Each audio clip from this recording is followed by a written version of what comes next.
Well. I think it's like a record time for me to kick off the stream. I fed my cats in advance. I made my drink in advance.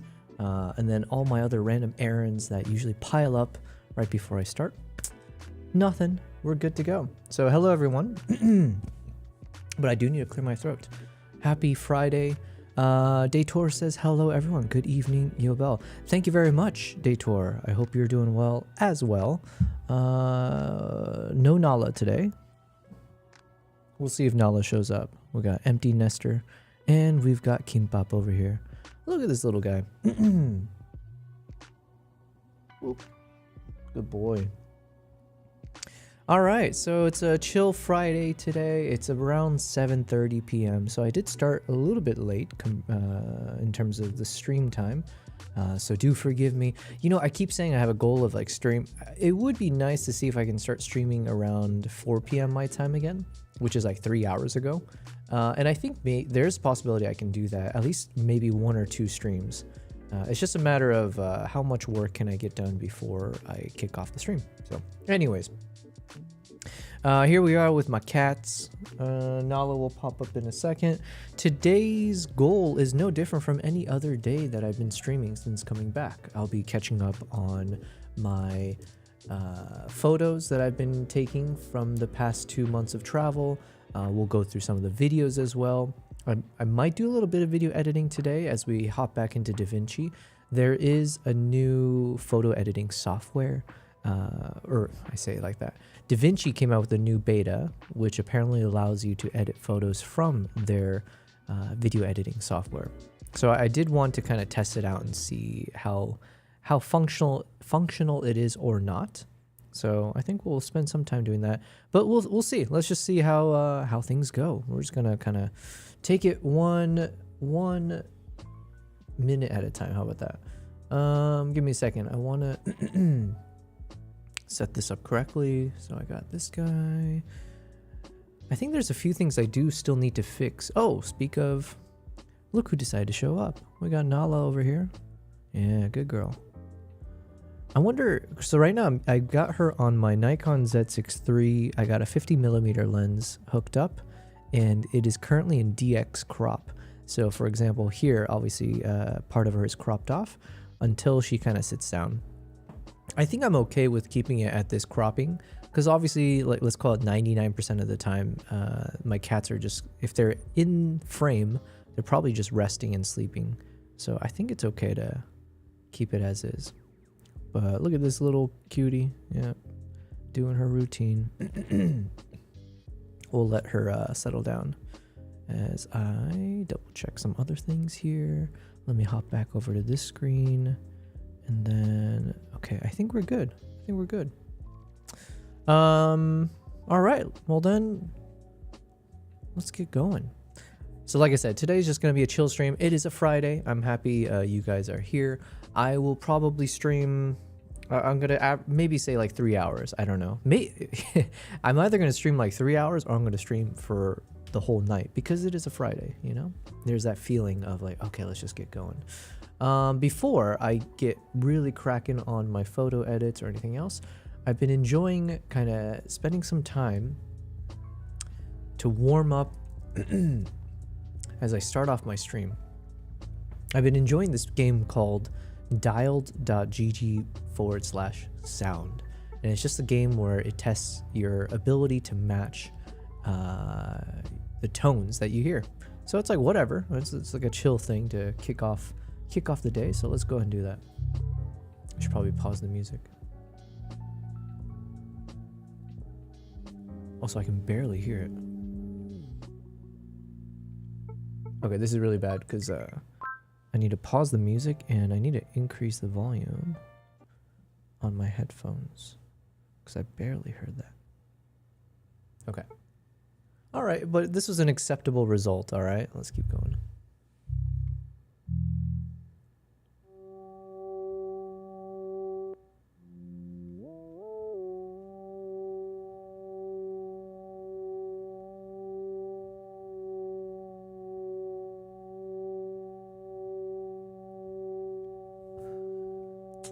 I think this is it. Okay, okay, okay.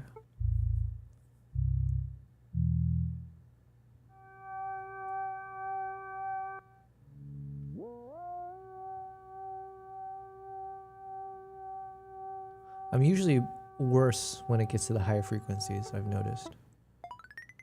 Okay. But there's a bit more forgiveness baked into the higher one.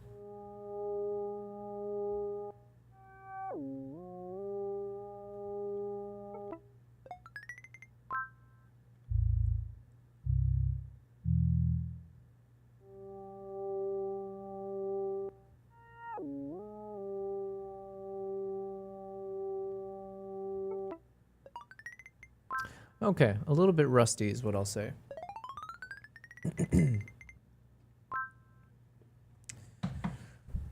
These are acceptable results, but not what I was looking for. So let's try again. And we'll go difficult mode, hard mode.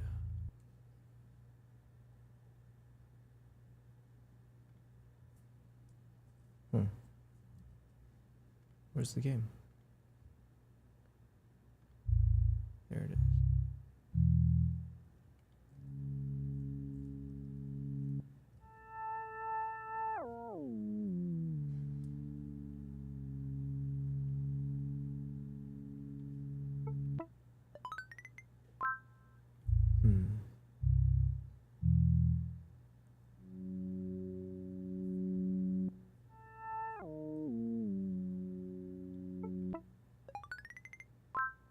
Okay, okay.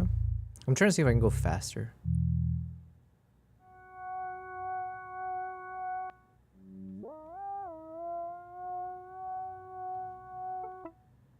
Oh, okay, okay. Maybe faster is better.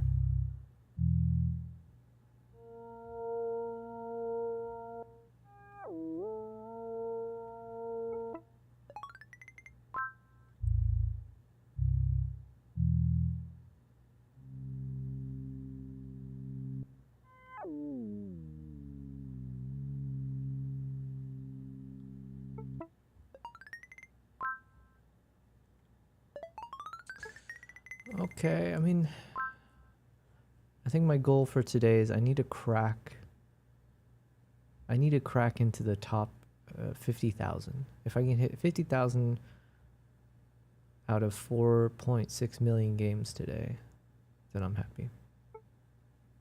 All right, let's try again.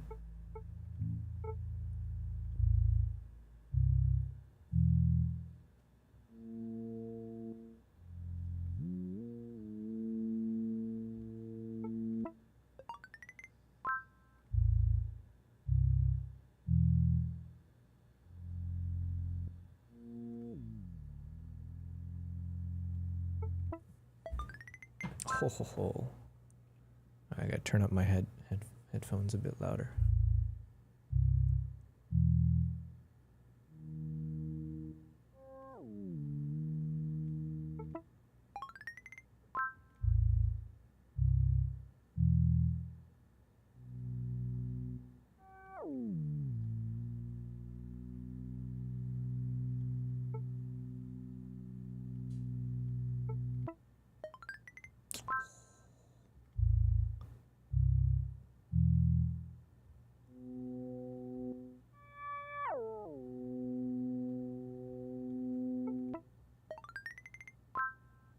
Okay, so it's better than last time. Oh, wait, no, but the numbers changed. What the heck? Now it says I'm 5,000 out of 800,000. Dang it. What? You know what? Those are acceptable numbers, though. 10, 10, 10, 9, 8, 9, 9. So, okay. I think we'll just stick with that then. But I wanted to be in the 50,000 out of... Wow, people actually do get perfect scores? Jeez. Okay, okay. Challenge accepted. Where was I? It doesn't say. Wait, what are these other ones? Shape. You see shapes constantly. Let's see how well you remember them. We'll show you 5. Then you recreate them from memory. All right. Single player. Triangle. Oh, shoot. I see. Oh my god. Oh, what the heck? How do I... Oh no.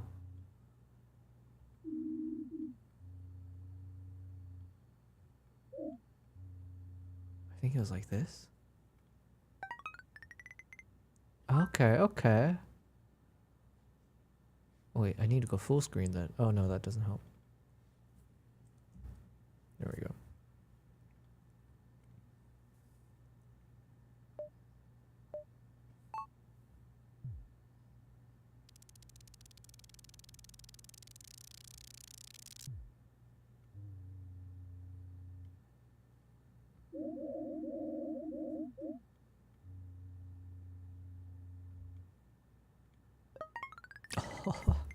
That's not bad. Okay, I'm doing decent for this. Okay, no complaints.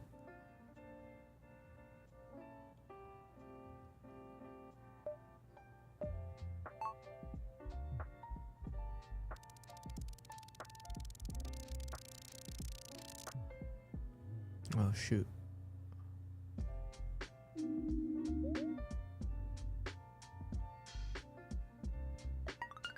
Oh. I mean, I can't brag yet because I don't know how good everyone else does. 2 there. Oh no. Oh no. Shoot. I was not paying good enough attention on this one. Shoot. Oh, okay.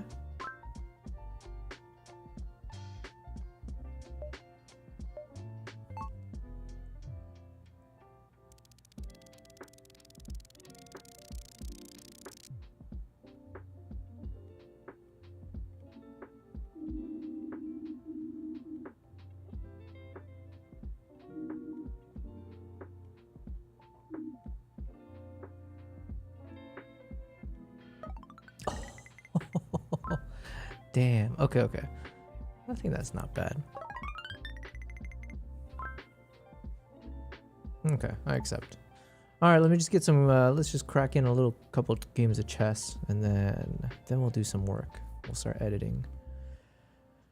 So I mentioned, for me, I think chess is probably the closest thing I've come to like a mental addiction. I do get a bit obsessed with playing chess every day. Actually, up until I had my travels recently, which unfortunately meant that I couldn't keep the streak alive. I think I was I think they on chess.com it was saying that I never skipped a day in over like 200 and something days. I think that's wrong. I think honestly I feel like I've never skipped a day of playing chess on my phone or whatever in over 2 years, if I'm being honest.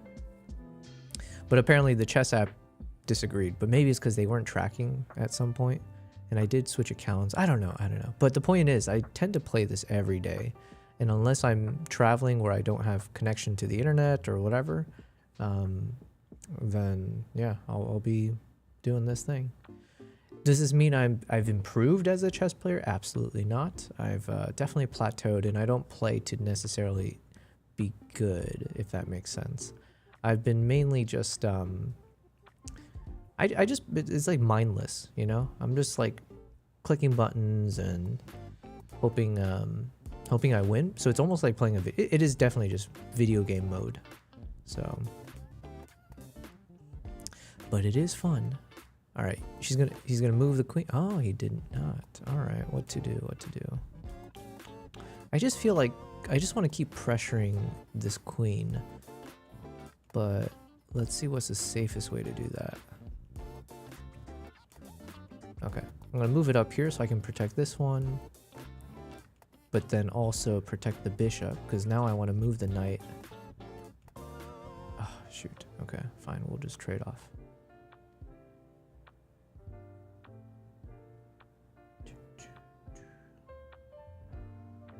What to do?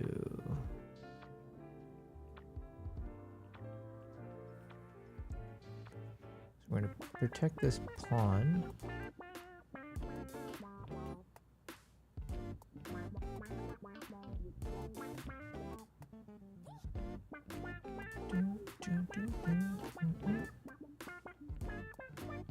think we might just move this pawn up.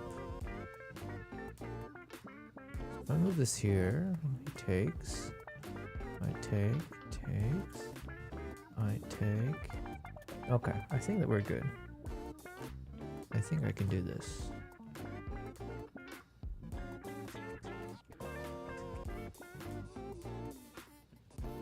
At the very least, it should be an even trade.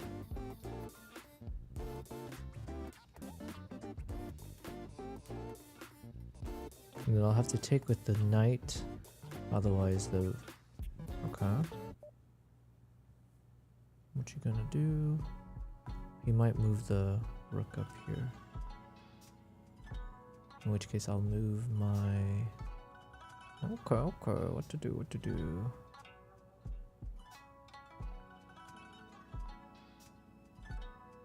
Okay, now I'm just gonna expose my rook to the queen while protecting my pawn. Alright, come on.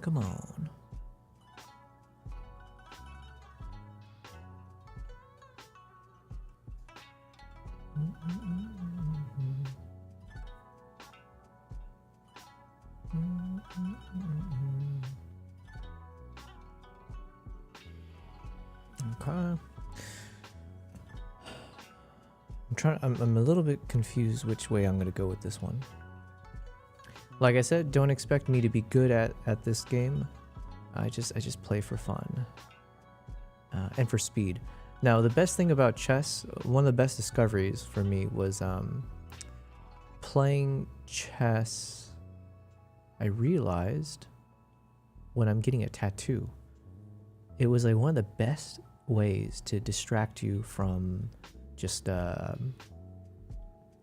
like the pain. Not that every tattoo is painful, but obviously there are moments where it's uncomfortable or whatever. And one of the best ways to counteract that, I've realized, was to play chess. Especially if you do like 1-minute chess games or whatever, because then basically it forces your brain to be so focused on every millisecond. Like, you know, you're playing like a 1-minute chess game, right? So then you basically have to shut your brain off from thinking, and you're just going hyperspeed mode of just like instinct. And I found that doing that, it forced my brain to just be 100% focused on getting the chess moves done, that I couldn't think about any level of like the pain tolerance that I'm dealing with. So yeah, anyways, it was very, very random, but okay, what do I do here? I think I'm just gonna, oh, okay, I can't. He's forcing me to, we'll do that.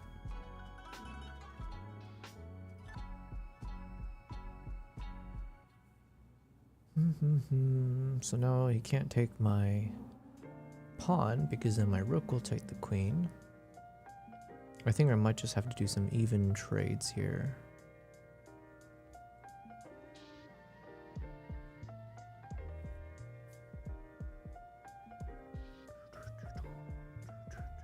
Uh-oh.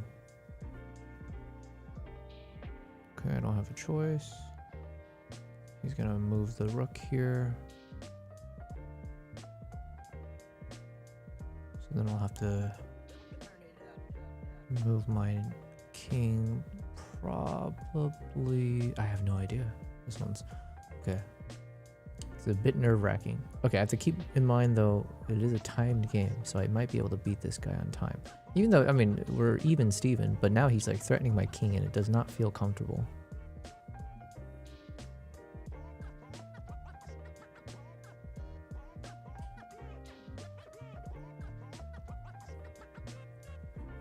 You know what? I might just win this on time. This guy is, maybe this guy's also live streaming and being distracted and chatting. Who knows?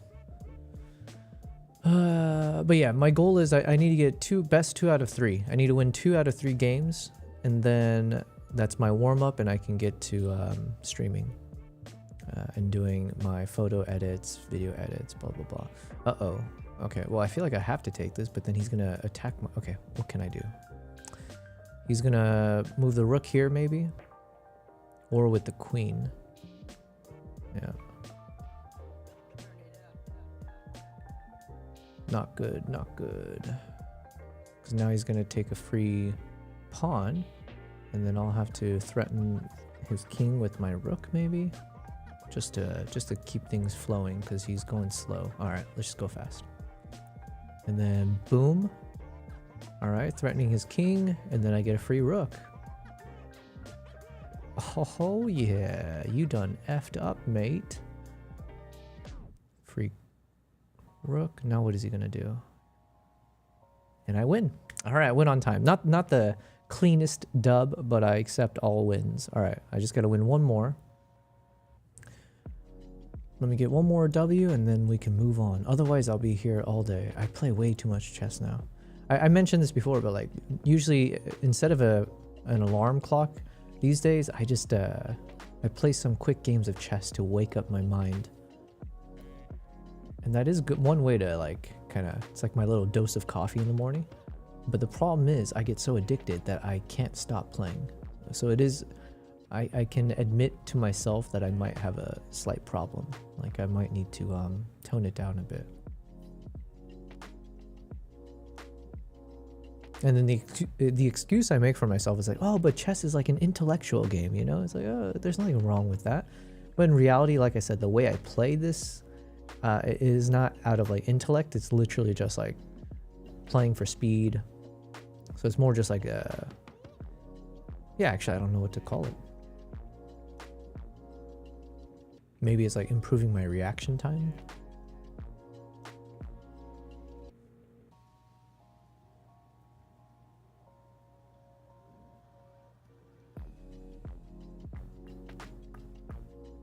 Ooh, oh shoot, I split my rooks. Oh no. Rookie mistake. Well, that's embarrassing.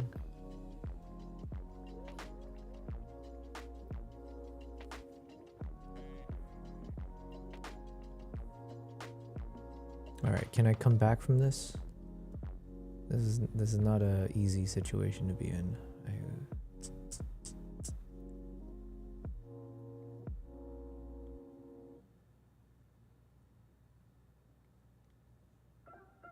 Alright, I'm just gonna have to assume he might start taking out my pieces, because he is up by +3. Oh no, I really screwed up. Alright, let's not give up hope. What can I do here?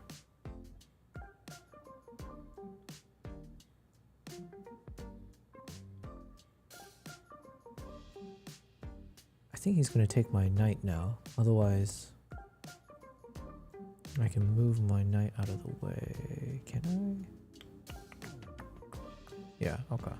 Now if I take it with this, then he can threaten it and have nowhere to go.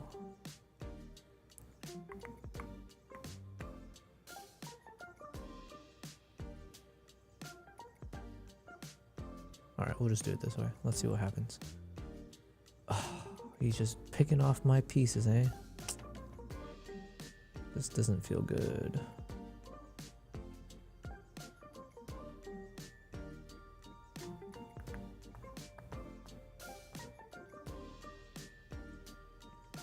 Basically, my hope at this point is that he gets cocky and makes a mistake.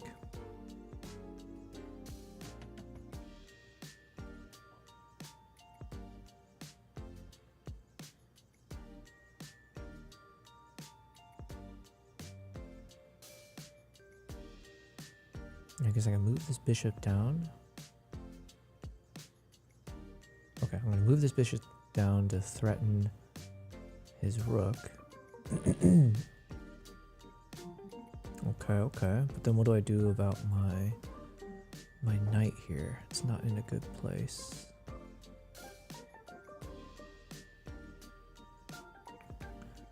Oh, I might just have to resign on this one. It's not looking good, guys. Oh. No. Oh, I got so happy for a second. I thought I had something.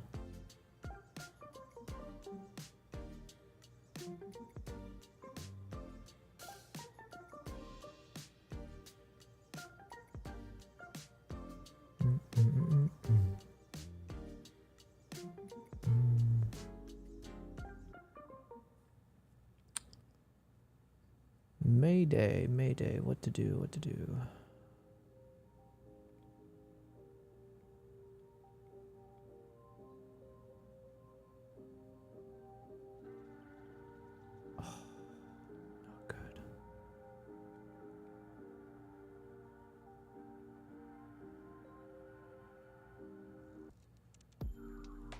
My only saving grace right now is that my knight is alive.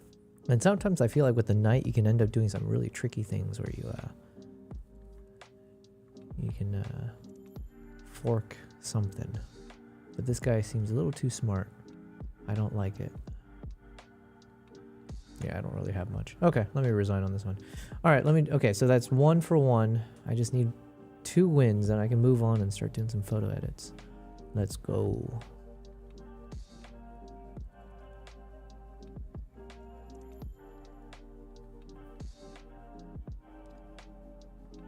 So I wonder where the sound is on this.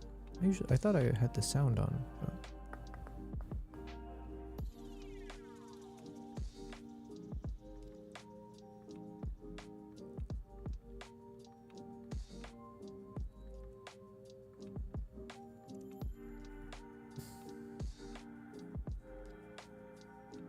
I feel like he has to take it.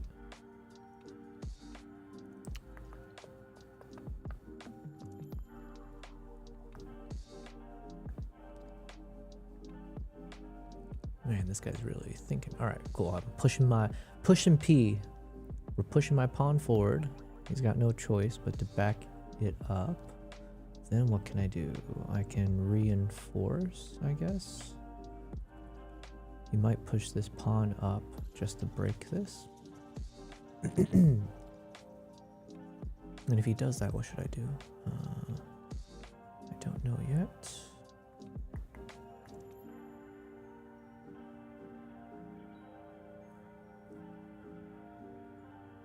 I think he's going to move this pawn up.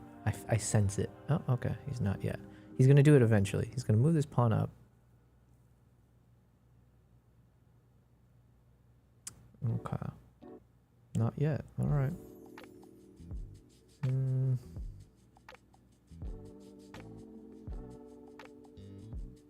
If he does move it up, I don't know what my best move is. Oh, well now, since he's not protecting this pawn, I guess I'll hop this guy over here and get a free pawn. Oh, but now he's preparing for the moment we all expect. So what to do, what to do? You know what, I guess I can move. Yeah, this is what we'll do.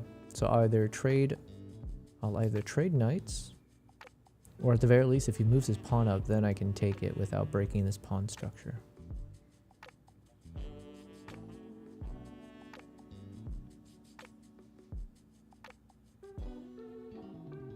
And then I might just move this knight up here, just to block it off. My goal right now is I think I just want to frustrate this dude as much as possible. Let's create a quagmire, as they say. And then maybe he'll move that knight here. Okay. So then let's start to creep forward, just to add some pressure. So he might back off and go there. And then what would I do? I don't know. Interesting. I don't actually know what to do here. Actually, I guess I can just take this one now.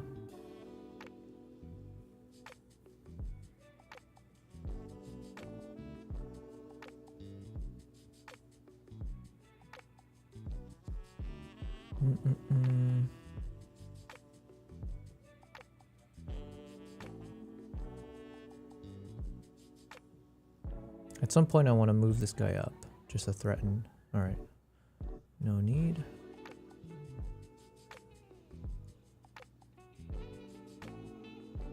I'm going to move it back.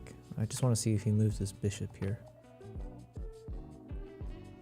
At which point, what do? I don't know.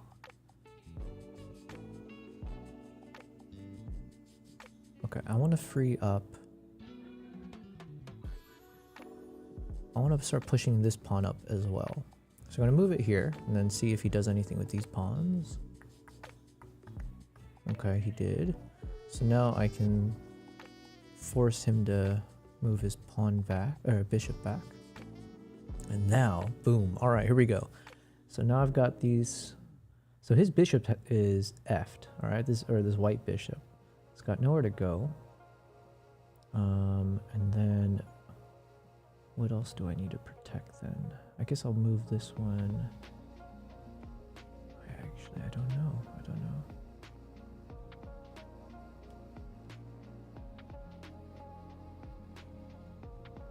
All right, let's just assume we're going to do some trade-offs here.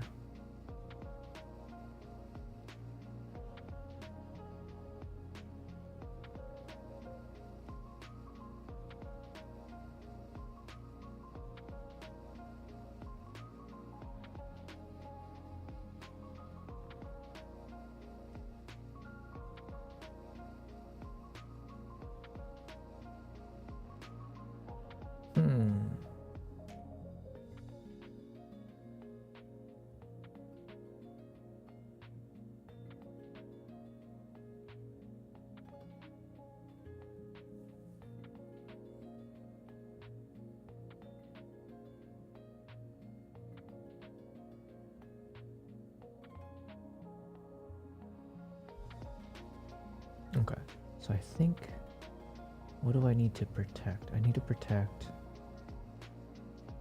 I want to try to go for this pawn, but now I need to protect this one. Okay, so he saw it coming, you bastard. That's fine, that's fine, that was expected. So let me push this up here. So it can't threaten my queen. This one's protected. He might push this bishop here to threaten my rook. So I think I'm gonna lift this one up. And then I might try to stack them, I guess.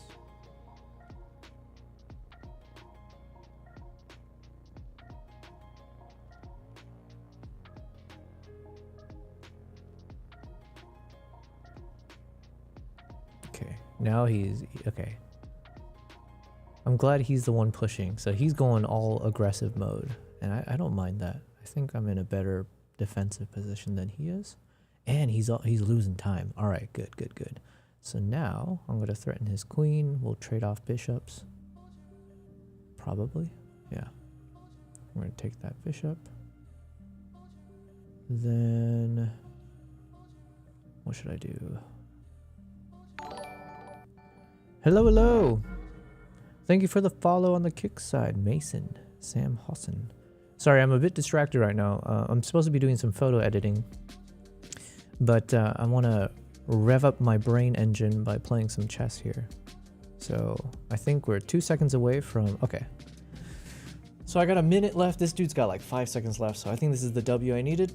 So once this game's done, I can get into photo editing mode. But yeah, thank you for the follow. I appreciate it. All right, here we go. Oh, wait, whoops. My bad. I wasn't paying attention. I guess I'll just take this guy. All right. Now what?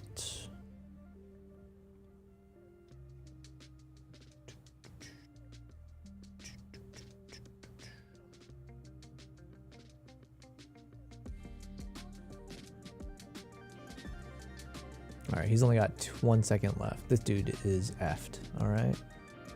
He just doesn't know it yet. All right, we win. Cool, cool. All right, cool beans. We are officially winning. So, whoops. I didn't want to click on that one. All right, so what's the game plan today? Okay, it's 8 o'clock. It's past 8 p.m. my time. Like I said, I'm not sure how long. We'll see how long my stream will go, but for the most part, I just wanted to crack through some of these photo editing. One of my best. I have a few of these YouTube videos lined up that we can watch as I edit, so that I feel a bit productive. I prefer to multitask anyway, so this lets me kind of do, what do you call it? Kill two birds with one stone. So, all right. And generally speaking, the things that I do want to watch is focused on like travel, filmmaking, documentary stuff, cinematography, things like that, because that's essentially the world that I am dabbling in and I'm trying to get more and more into. So yeah, if you're new to the channel, if you tune to any of my live streams, that's kind of the quick gist of it. I'm a travel and wildlife content creator. I've been gone for the past 2 months on some travels. I had a few projects that took me through Uganda, Tanzania, and then Munich was my headquarters in between my projects. And now that I'm back, I figured let's get back into like the swing of live streaming, because I do need to start preparing for IRL streaming as well. So I'm just kind of, I figured, listen, if I'm at home and I got to edit through my photos and videos, I might as well turn on the camera and just yap away in case anyone decides to tune in. So that's the current state of affairs. Right now, I'm just editing some of the photos from my trip to Uganda, where I took some photographers with me, and we had like a 9-day itinerary that took us across a few different national parks for chimpanzees and gorilla treks, as well as the shoebill stork. So yeah, that's where we stand. All right, I got this video opened up called "How Scott Secco Makes Small Budgets Look High End."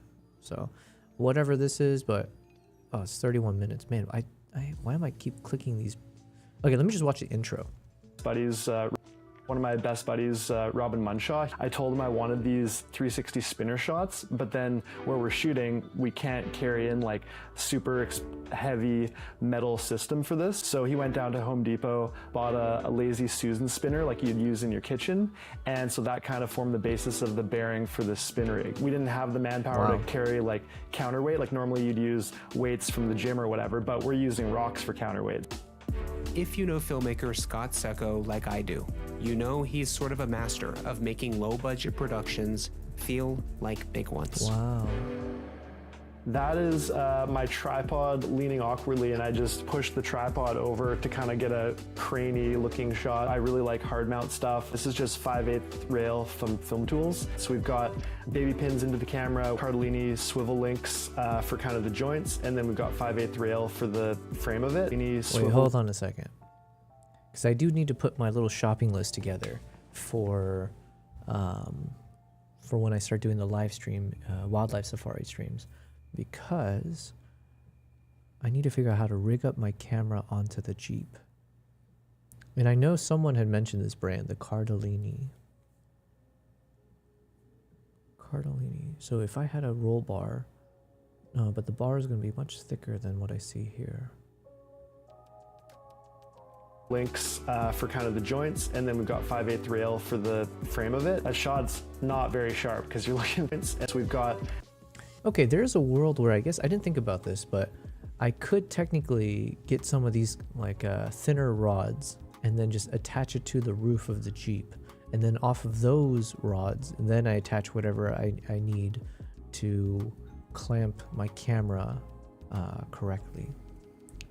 So I don't have to use the actual existing roof bar of the Safari Jeep. I could, from that roof bar, connect a thinner rod. And then from that thinner rod, I guess I could do some weird things like this, guys. This looks a little too crazy, but I like this DIY stuff. I wish I was more DIY friendly. That's just not my nature, though. Baby pins into the camera, Cardellini swivel links for kind of the joints, and then we've got 5/8 rail for the frame of it. That shot's not very sharp because you're looking through a lot of glass and there's some weird stuff happening, but I just like the energy of it, and I thought it was like a fun little bit of texture. Honestly, talking to Scott feels like touching grass on a sunny day. So I hope you get just as much out of it as I did. Oh, and he said he would sunny day. So I hope you get just as much out of it. Now this... Okay. I think I tried doing something like this with my Pidgeotech backpack, but I just didn't film enough of it from this angle. But I guess I can think about it. As I did. Oh, and he said he would respond to every question in the comments section. So don't miss this opportunity to connect with one of the most resourceful filmmakers out there right now.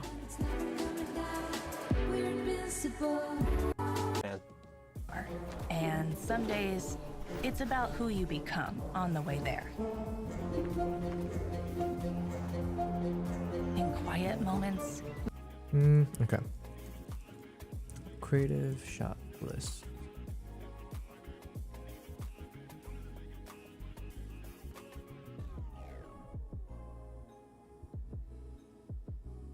No, that's not what I want. How do I do this? Rig up. Camera rig to Jeep. No. camera rig heavy clamp.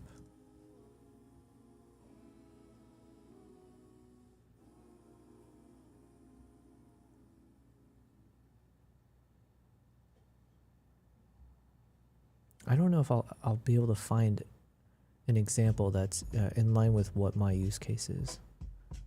Which kind of is exciting because that means there's not many people doing what I'm trying to do.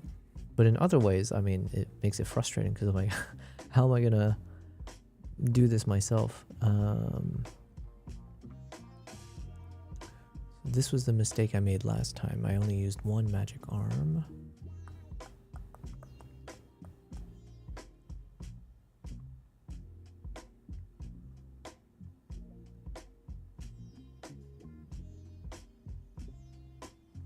Let me look. Camera rig.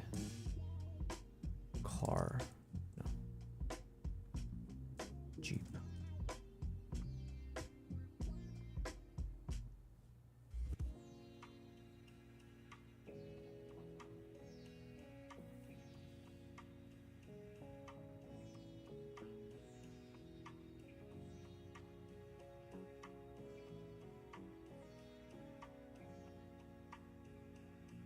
Dual camera door mount.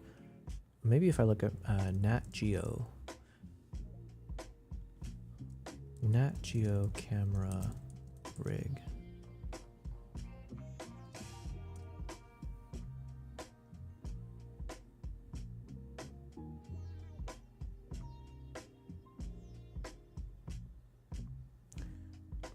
How do I don't know how I'm gonna find this.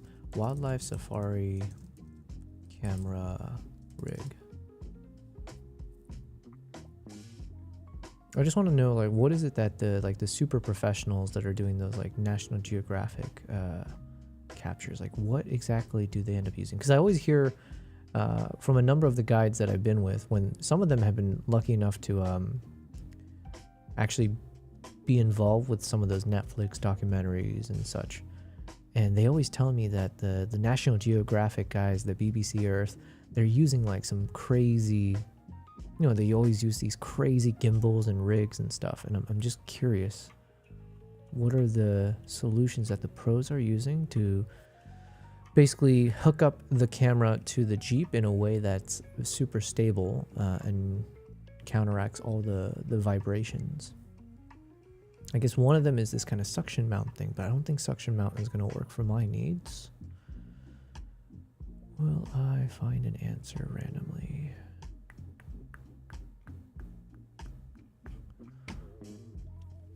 What do National Geographic filmmakers use for Safari?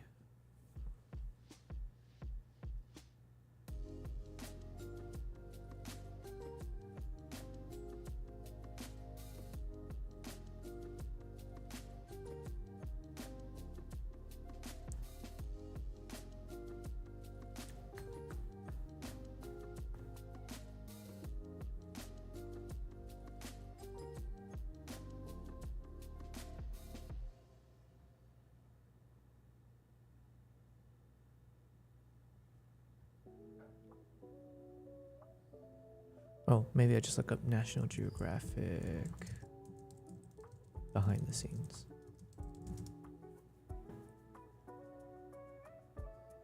Okay. Ooh, this could be the answer. That's definitely a Safari vehicle. I'm Angela Bassett, executive producer of Queens, a series about stepping into and holding on to your power. These animal queens show us what it takes to be a truly great leader. Each episode tells the story of sacrifice and strength, but also friendship and love. Story women's clothes. Okay. Leaders in. Oh, I'm so jealous. I would love to film a bunch of hyenas. All right, here we go. I just need to see some behind the scenes.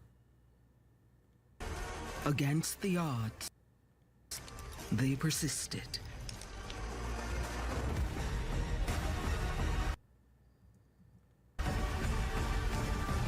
Come on, I need a longer cut. Unless I can land on it. All right, here we go. So in the Jeep, they're using some intense looking Jesus. Okay, that's way outside my budget. Sophie and Justine join forces with 4 up-and-coming female filmmakers from and Justine join I need to buy one of these fishnet things for the bugs. forces with 4 up-and-coming female. Okay. So it's a red camera. Okay, I'm at least familiar with that, what that means. But I guess I'm trying to figure out how they rigged up their Jeep. So they just have a monitor. Parking. The film had driven press. She's been, and I'm just. As Sophie flies. How am I gonna find this? So uyuni, nani maskini Rooster. with each Oh, here we go. What was that? What is that? path. There's a lot of weight behind that. Finally. Okay, so that's not possible for what I am doing.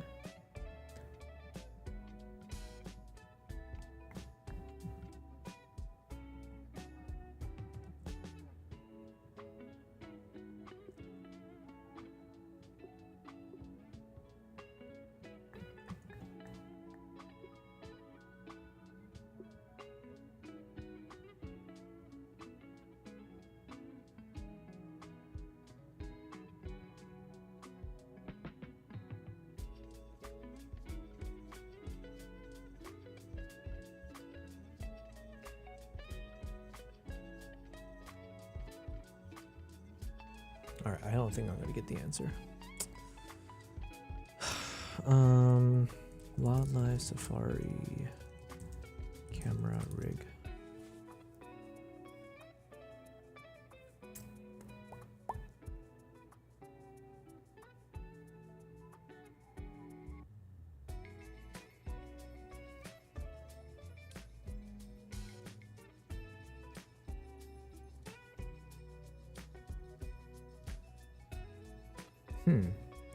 Wait, could this be a solution?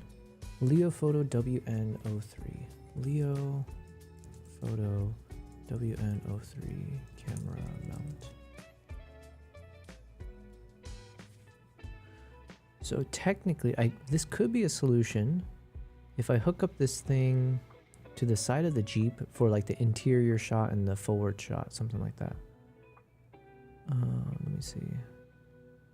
Hi everybody, today I want to talk to you about something very, very important which you as a wildlife photographer or filmmaker absolutely need. And that is the new professional car stabilizer by Leophoto, the WN03. This is a very sturdy piece of equipment. It's made up of these 2 aluminum alloys with 2 mm grips on the top, which ensures that it doesn't damage your vehicle, and also the equipment itself doesn't get damaged. It is super sturdy, really well built. Also, it is super handy and you can shift angles. The first one being on the sides of the vehicle, the second one if something's walking behind you, and the third one, which is quite handy, takes a little bit of time to set up, but if something's walking in front of you, this is the perfect angle to set it up at. The stabilizer itself can handle a payload of 10 kilograms. We've paired this up with the Leophoto BV20 fluid head, which is extremely versatile. You have a fluid drag control on both pan and tilt. The payload of the fluid head is 15 kilograms, and the best thing is you can quickly release this plate and get into a handheld shooting mode. We've been filming a lot with it, photographing a lot with it, and I definitely think this is an incredibly important piece of equipment in my arsenal. Okay, hold on. I'm getting excited. This could be a potential solution for my needs. How would this work? It would be... Hold on. I need to send this to Swiss. Mr. Swiss, where are you?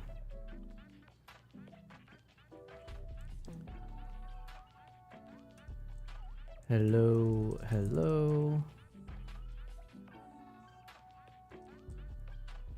Thoughts on a solution like this, maybe, where I might be able to clamp this either to the side of the Jeep, but maintaining interior shot, and or attaching to the back of the front passenger seat or whatever. So it's okay.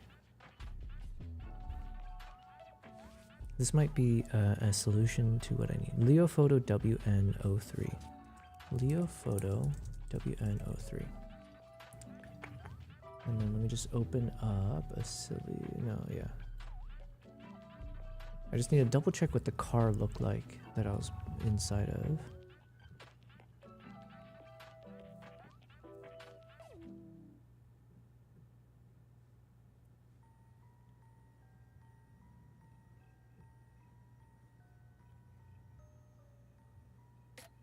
This could be exactly what I need, actually. But now my only question is how much shake? If I'm in a bumpy vehicle, how much of the shake and vibration would it actually remove? Let me see. Area Carter 9999 says, hello, how are you? I'm doing very well, thank you. Thanks for asking. I appreciate it. Sorry, I'm getting a bit distracted here. I'm supposed to be editing some photos today, but I did stumble upon this product that might be what I need for my upcoming live stream where I'll be in a Jeep safari, right? So we're going to be doing some wildlife safaris. I don't know, maybe in a month from now, I need to chat with the company again to kind of lock in the dates. But one of the issues I was having is that if I do this live stream, I need to hook up my camera onto, basically I need to rig up this Jeep with a couple different cameras. Ideally, I can have a Nikon ZR or something like this hooked up to the roof of the car, and then I have a second one that's pointing forward. So I'll have like an interior and an exterior perspective. But the problem I was running into is last time, or on my recent trip, I tried it foolishly and it snapped this articulating arm because I wasn't the smartest with it. And I think it still could be the answer, but I'm wondering if maybe could I use, okay, this is what I need to see. Area is asking me where I'm from. I'm from the States. So I'm originally from the US, but I've been living abroad for a number of years now. I'm currently in Dubai, UAE. And so Dubai is where I've been for a while.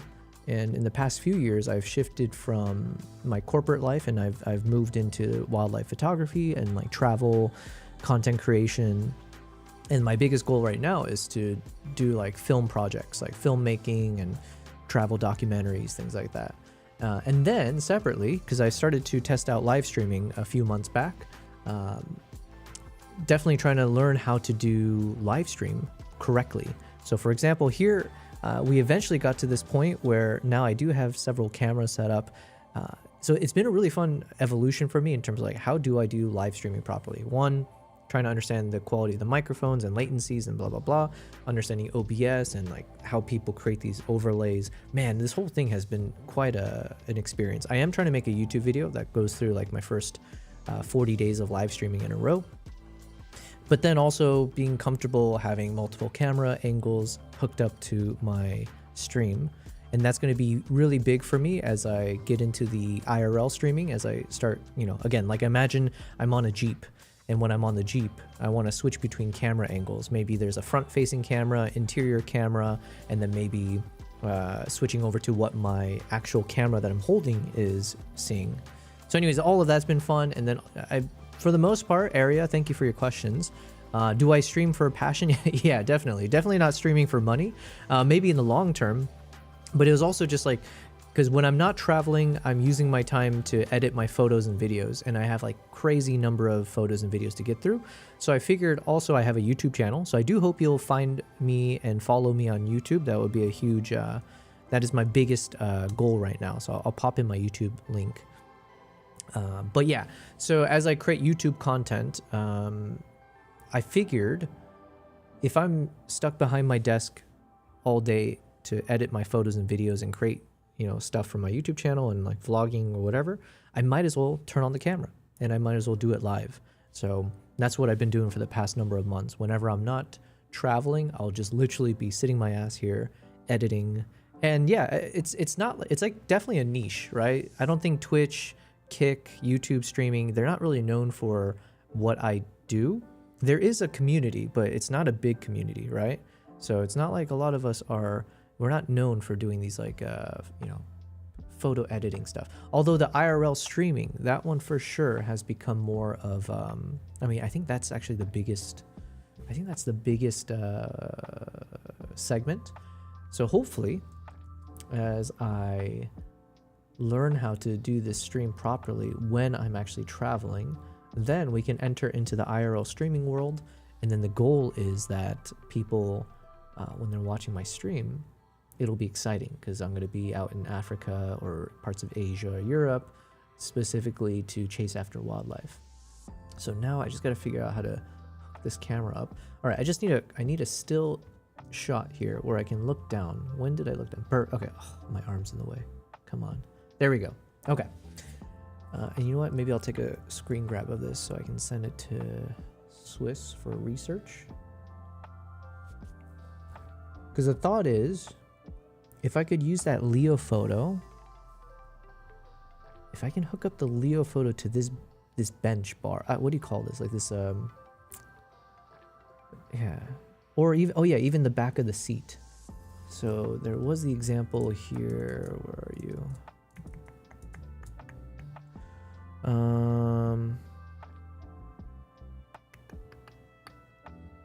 Here, where was it? Aria says, I do some art stuff for a Twitch streamer, so I'd like to do something really great for your channel at very affordable prices. Interesting. Here, how about Aria? Feel free to, because I think I got most of the things done, right? I haven't, it's been a while. I haven't like updated things. So I appreciate the offer. Let me hop in, let me give you my Discord link. Feel free to message me there, join the community. And if you share me what you do and stuff, that'd be helpful for me. But yeah, no, I appreciate the offer. Yeah.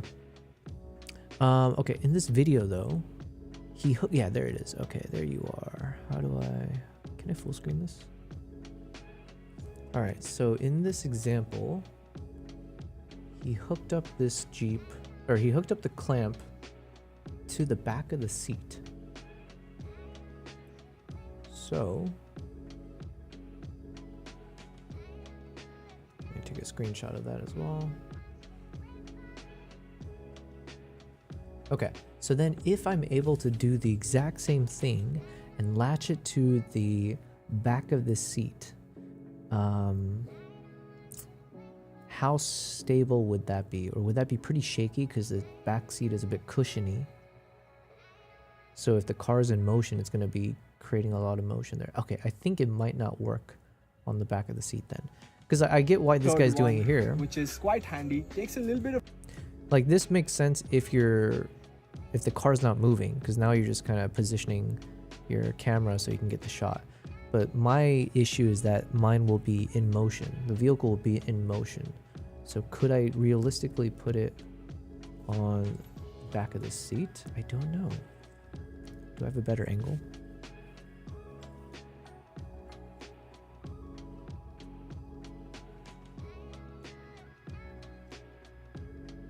And I think this wooden barrier, this like I think it's a bit too thick for me to wrap something like that across.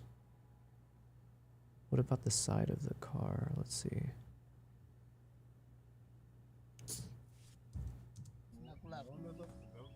This one? The thing is I have to protect it if it falls. Oh yeah, I guess it'll be tight. Oh, and then the other issue is I don't know if the vehicle in Kenya is exactly the same. So, oh yeah, that's the other thing I need to double check. Hold on. Brasilia, Africa.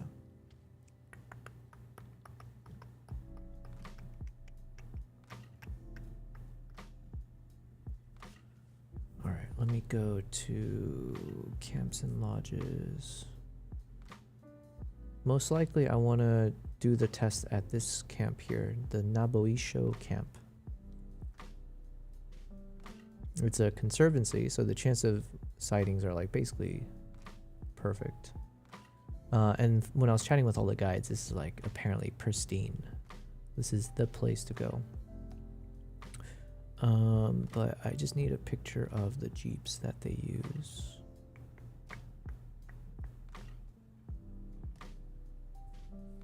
Give me photos.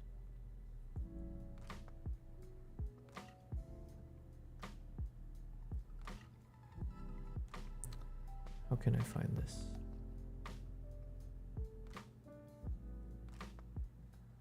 Okay. Oh, okay. You know what? And then I think I just need to ask for them to send me photos. If it's something like this, then I could hook it up to this like roof bar here. And then ideally I need one on the top end.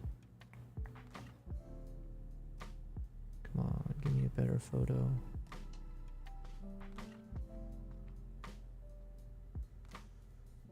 Where are there I just need straight up, show me all your photos.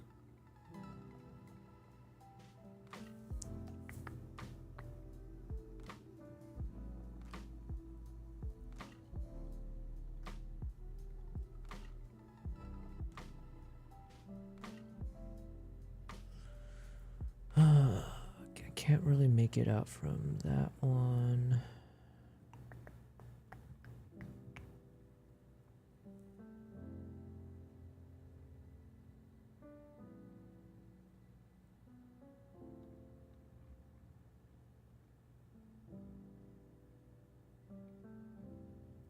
I mean, the good thing is I have a relationship with these guys, so I can. So I do need to catch up with them anyways. So I think when I sync up, I'll have to ask if they can send me some photos of the actual vehicles that they've got for this camp. Can I zoom in on this one? So if it was, let's say if this is the Jeep that I'm using. Well, no, this is not the one I need because I need the windshield down.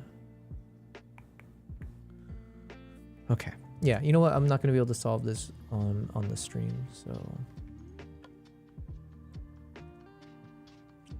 But this could be a solution, is the point. Of time to set up, but if something's walking in front of you.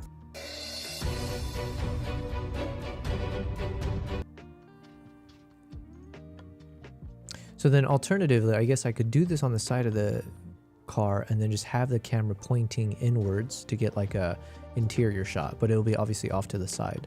Oh, you know what? And the other reason I don't think I should do that, because if it starts raining, the camera will be exposed. Okay, hold on. Okay, so I need to... So unfortunately, on second thought, that probably won't work because if it's side mounted, it's exposed to the rain and dust. And if it's mounted to the back of the front seat, then it probably won't be on tight, and then it probably would introduce more shake, vibration when in motion, since the seat cushioning would probably be have some give. Okay, so you know what? It's good that I think this through, or I'm like watching this, because that at least gives me some ideas. Ooh, could this work?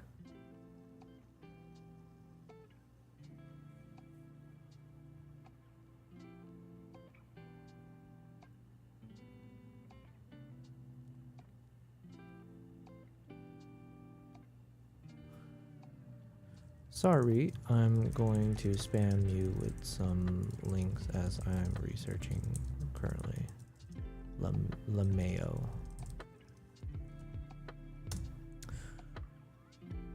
Okay, what else? I know this guy, Shaji.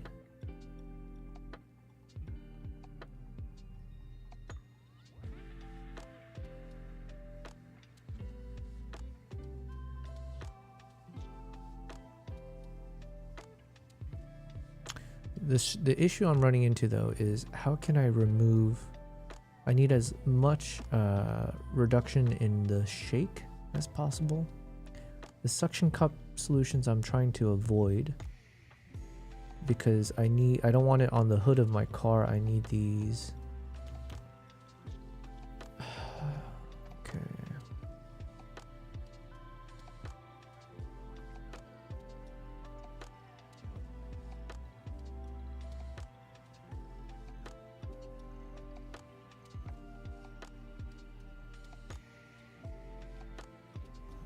Hi, I'm Sabine from Pangolin Photo Safaris, and today I'm out in a beautiful Chobe National Park on one of our custom designed photo boats. I would like to give you a little bit of an introduction of how our boats are designed, but before I get to that, please don't forget to subscribe and hit the bell icon so that you get notified of our new videos.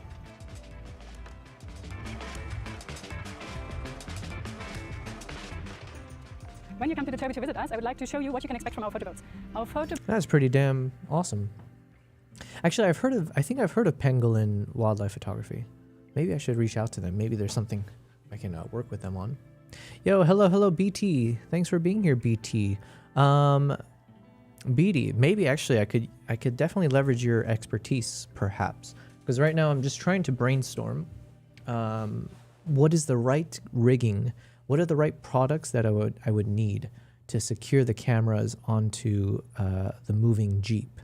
And so one thing we were just looking at was some product called the Leophoto WN-03. Let me see if I can find it again. Leophoto WN-03. Hi everybody, today I want to talk to you about something very, very important which you as a wildlife photographer or filmmaker and it's basically just, you can side mount it to, or you can mount it to the side of the vehicle, or you can mount it to the front seat, for example. And so that got me excited for a second because I was like, oh, okay, then maybe instead of putting the camera up on the roof bar like I was trying out, could I just put it down on the, if I can find the picture, screen grab.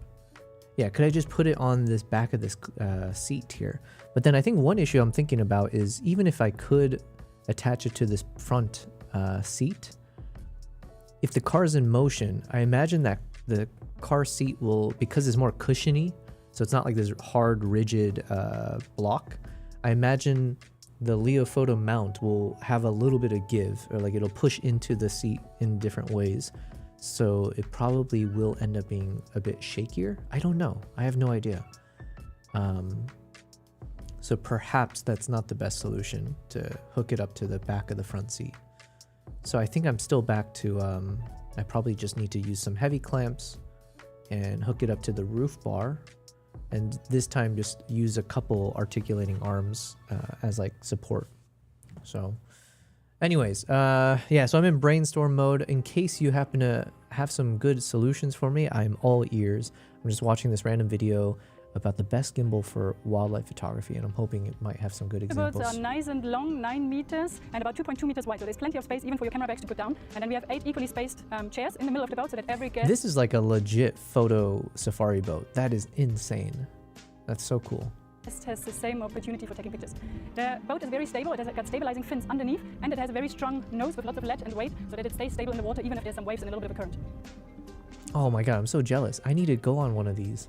Because yeah, like the few times I've been on boat safaris, yeah, it is really tough because there's the boat is rocking back and forth. It's hard to stay stabilized, and this thing looks like it's designed. Our chairs are rotating 360 degrees, which is great, so you can move in each and every direction wherever your animal is going to be at. And then we have those really nice mounts where you can mount your camera on with an AK Swiss plate. If you don't have one, we'll supply you This thing is so badass. with one. If you don't have a camera, we also supply you with one and a nice big zoom lens. And once you've mounted your camera, you can adjust to every person's height and size. So we can bring the arm up higher if we want to, if the person is a bit taller, or we can push it down for smaller people. We can also rotate in each and every direction with our camera to be able to follow the subjects. We also have a roof that covers the entire length of the boat, and I'm often asked if that would obstruct us taking birds in flight, for example. Well, to be honest, I don't think so, because we still have a big degree of view where we can point up against the sky, getting the bird nicely in flight. And to be honest, I'm not interested in shooting a bird straight up into the air because I'm anyway just going to get the underside of the bird. I've put my big lens on to demonstrate to you how flexible I can be on those mounts. Once all those big wheels are loosened up, I can now move around in each and every direction. And also, if you come to us and you bring your own camera, please make sure that you have a lens collar on your camera, because that will enable you to also swing the camera into a vertical position if you like. I'm joined here by Toby. This is pretty badass. I don't think it's not exactly what I need for my example. I mean, it would be nice if I could have something like this designed, or if I had a proper setup. I guess I could do this for my handheld camera, but I need... No, this is not the answer for me. I just need a better rig. What should I look up? Camera mount vehicle. Okay, but I need a camera mount that is not one of these suction cup examples, because I need this inside the car so I'm protected from the dust and the rain just in case. Plus, I need it so it doesn't obstruct my view when I'm shooting wildlife. So, is there anything out there? Is there any good example?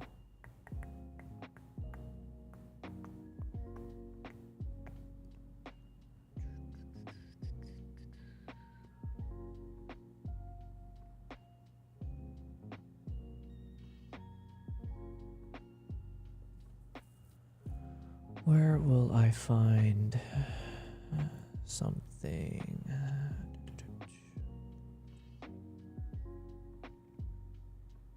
I think it's probably just gonna have to be these. What do you call them? Heavy clamps? Heavy clamps. Camera rig.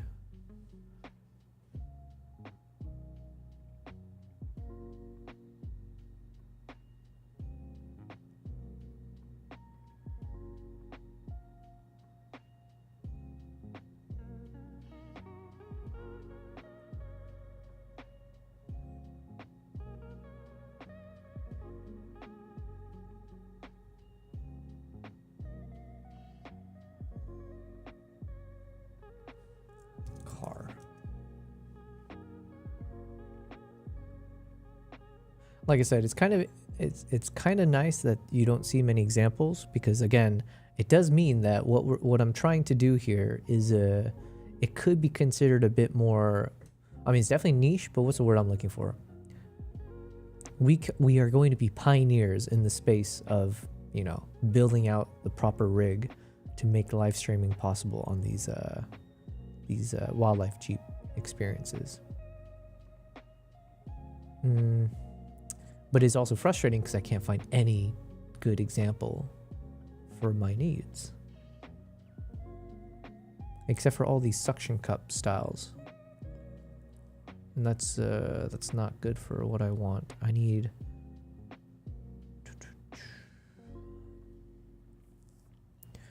I mean, you can just use a magic arm and a super clamp at the very least. Yeah. So, BD, I forget if you were here when we were going over this, but basically that's what I tried, and I made a fatal mistake, though, by not understanding what Swiss had mentioned or suggested to me.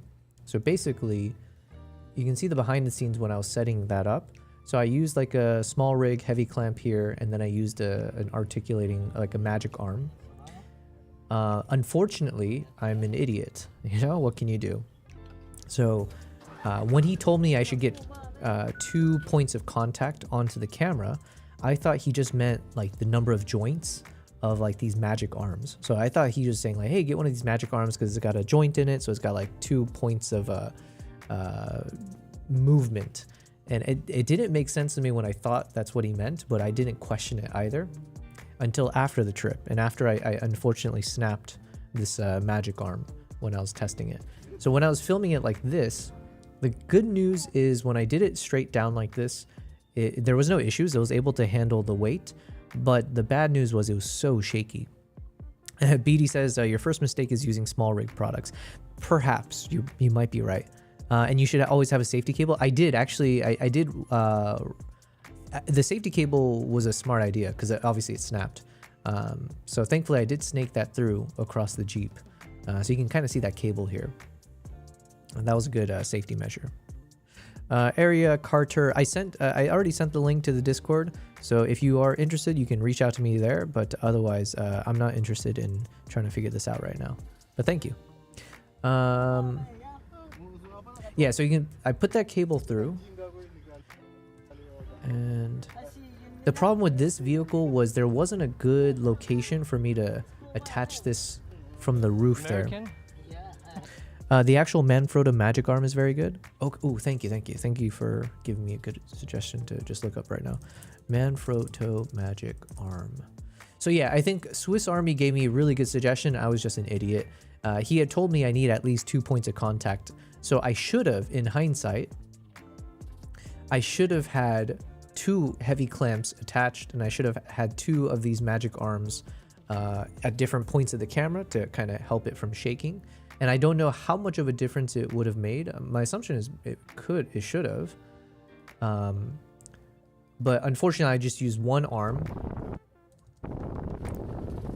And what ended up happening, so with the heavy clamp from Small Rig, it wasn't a problem. Like the heavy clamp itself, I think was fine. Actually, where? Oh yeah, it's actually just behind me. Hold on a second. Let me grab it.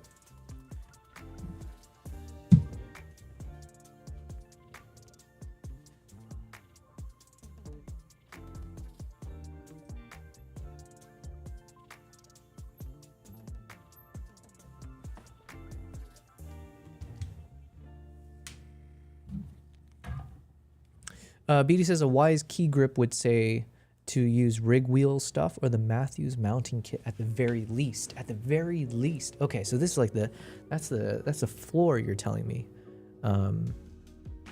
Here, let me show you what I got first.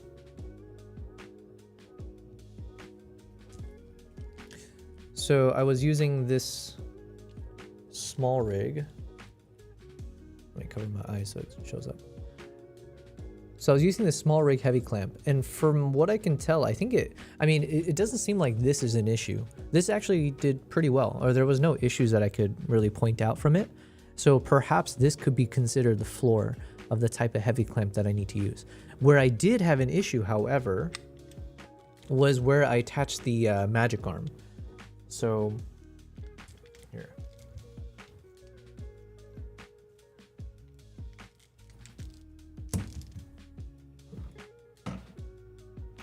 I was using this magic arm, which, like I said, it snapped on one end over here. Come on, there you go. So unfortunately I snapped it, but the same principle applied where like this thing here, the edge here, when I tried to, basically I attached this to the base of the heavy clamp. Now, BD, I don't know, I apologize because I'm just going to be leveraging your knowledge here. When I attach this, yo, Katzenell and Boggin. Came to say hi. I think I've been hacked. Ooh. My Mac Studio 2 TB SSD says delivered but isn't here. I've been in a telephone cage match the whole day, and now I bought 20,000 Twitch bits but only got 10,000. I'm losing grip on reality. Yo, sorry, I'm laughing, but not laughing at you. That sounds like a nightmare. You've got, what did they say? Bad things come in threes. So, well, listen, now there should be 3 good things happening, right? Well, one of them is good thing to me. Thank you very much for the 100 bits. Yo, I appreciate it always. You know, any way people can support my channel, the best way is definitely just follow my YouTube channel or follow me on Twitch or whatever and watch my videos. That's honestly all I can ask for. But thank you. If you're giving me real money, that's a hell of a statement. So thank you so much for that. Cats and Ellenbogen, it sucks to hear. 1, you're getting hacked. 2, you don't know where your 2 terabyte SSD is, and that's got to be nerve-wracking. And dealing with people over the phone for that. And where did half of your Twitch bits go? Is that going to the Twitch tax? Jesus. But yeah, thank you very much. Given that you should have had 20,000 and you ended up with 10,000, the fact that you were able to provide me some of your bits, it does not go unnoticed. I appreciate it very much. And happy Friday. Cheers. So I'm kind of going over some product stuff because I need some help. So shout out, thank you, BD. I don't know if you're able to still help me out right now, but whenever you can help me out. So you can see here, I attached the articulating arm or the magic arm to the heavy clamp. One of the issues I ran into is that there was no solution. There's nothing built into this, what do you call it? Where the point of contact occurs. There's nothing that keeps the magic arm from moving with the heavy clamp. So basically, you can see it in my video, but it would start to twist ever so slightly, like left and right. So you'd see here as the car was moving with all the weight on the base of the heavy clamp, you would see this ever so slightly move left and right because there's nothing that actually keeps this arm hooked onto the heavy clamp solidly. So just ever so often you're seeing it loosen up because there's nothing to latch it into place. So I don't know if that's a symptom or not symptom. Maybe it is the problem with this small rig heavy clamp. It doesn't have the exact points that I need to keep this in place. I don't know what's the best solution for that. But the problem was that this magic arm does not stay onto this thing. Maybe that's where you need to get one of those little cushion things. I don't know if that gives enough grip that it keeps something in place. I don't know. I really don't. Katzenillen says, no, I bought 10,000 bits twice, but only got a receipt for one. Huh. What is the ARE used for? What is the ARM used for? Are you asking about the products I'm pointing at?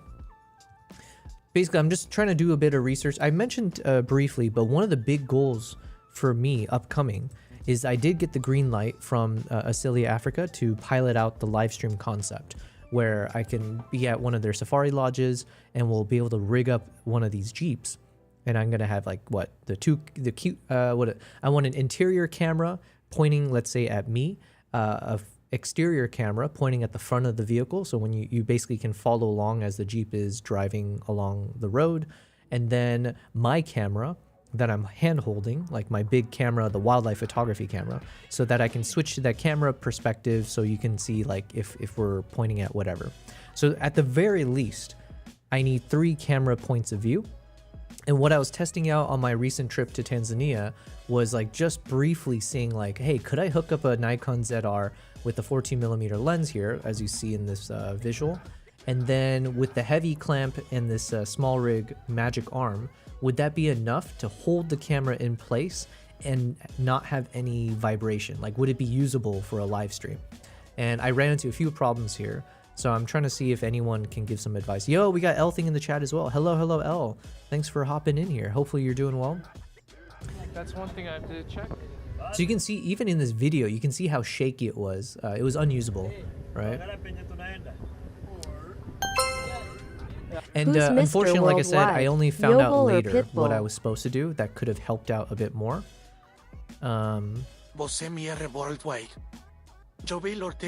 Who's Mr. Worldwide, Yobel or Pitbull?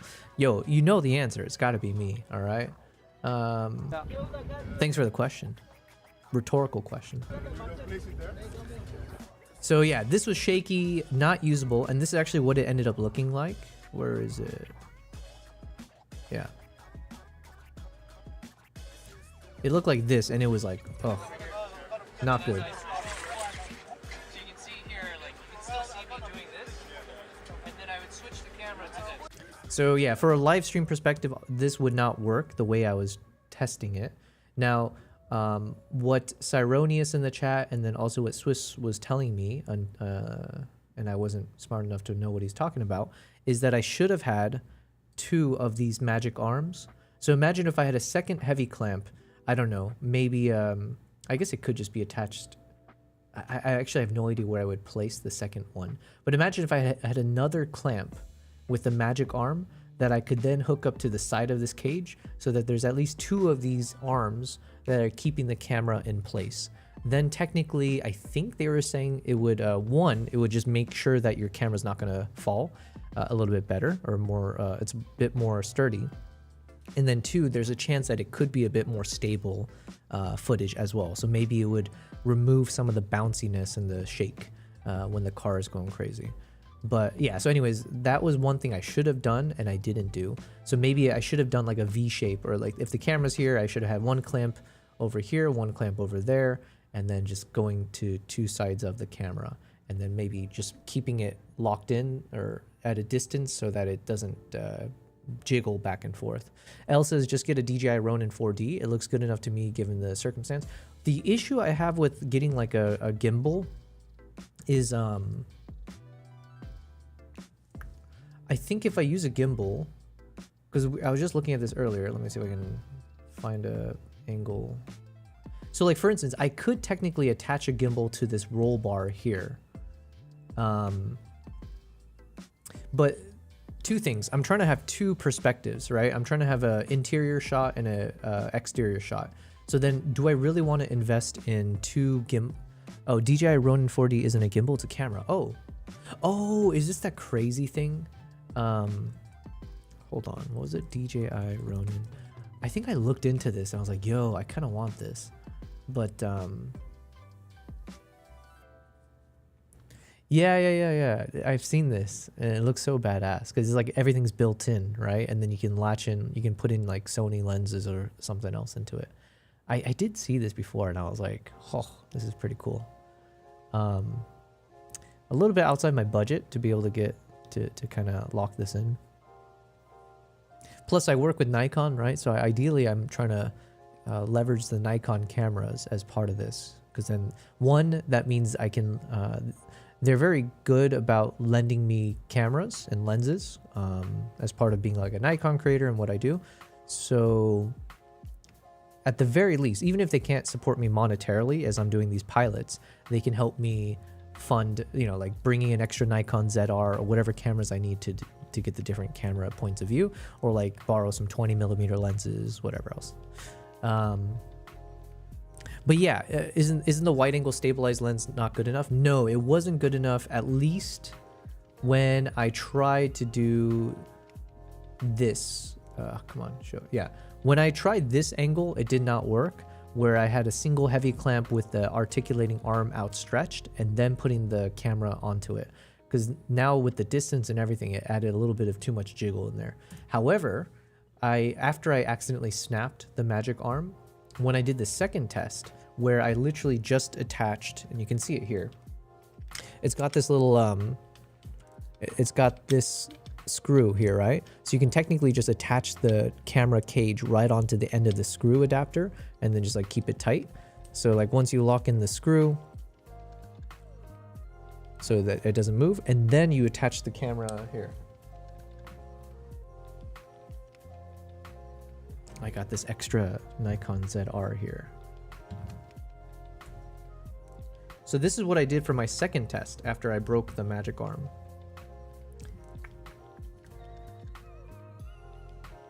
So imagine like this. So I have, if I latch this onto the roof bar and then literally just have one point of connection here. When I had it like this attached to the bar, then it actually was pretty stable, which makes sense, right? Because from a physics, I guess you have, it's closer distance to the point of whatever, the axis point. Whereas before with the articulating arm, when it was attached like this, the camera was like down at the point there, and so then it was like a little bit more, any type of motion made it more exaggerated. Where's your clamp from? The clamp was small rig, and so BD in the chat was making fun of me and saying I shouldn't have used small rig. L says, would highly recommend the Manfrotto arms. Well, you and BD think alike, because that's exactly what BD said, is like, as a bare minimum, I should be looking at something like this. The Manfrotto, I don't know if this is exactly what BD was talking about, but it's one of the examples I have in front of me. It's the Manfrotto variable friction arm, magic arm with camera bracket. But I think the issue I still might run into here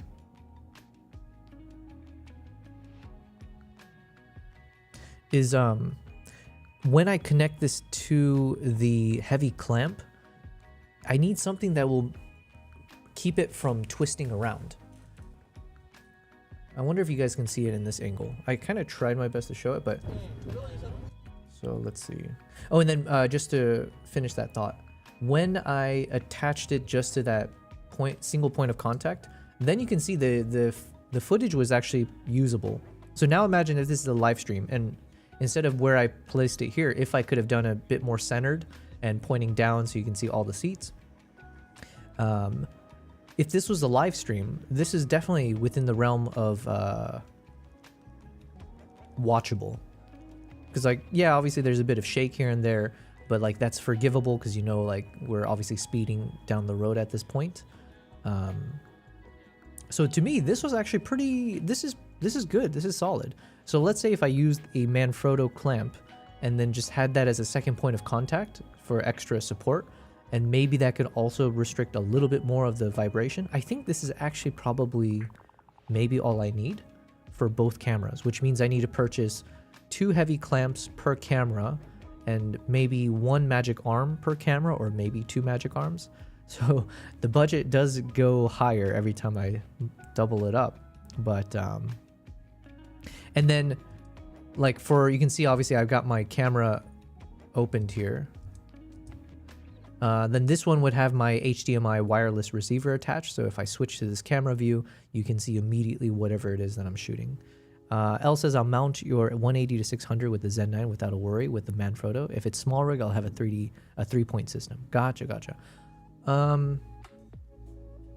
Well, yeah, I mean, I'm not going to rig up a 180 to 600 or anything, right? Or yeah, so I get your point in terms of how much it can handle.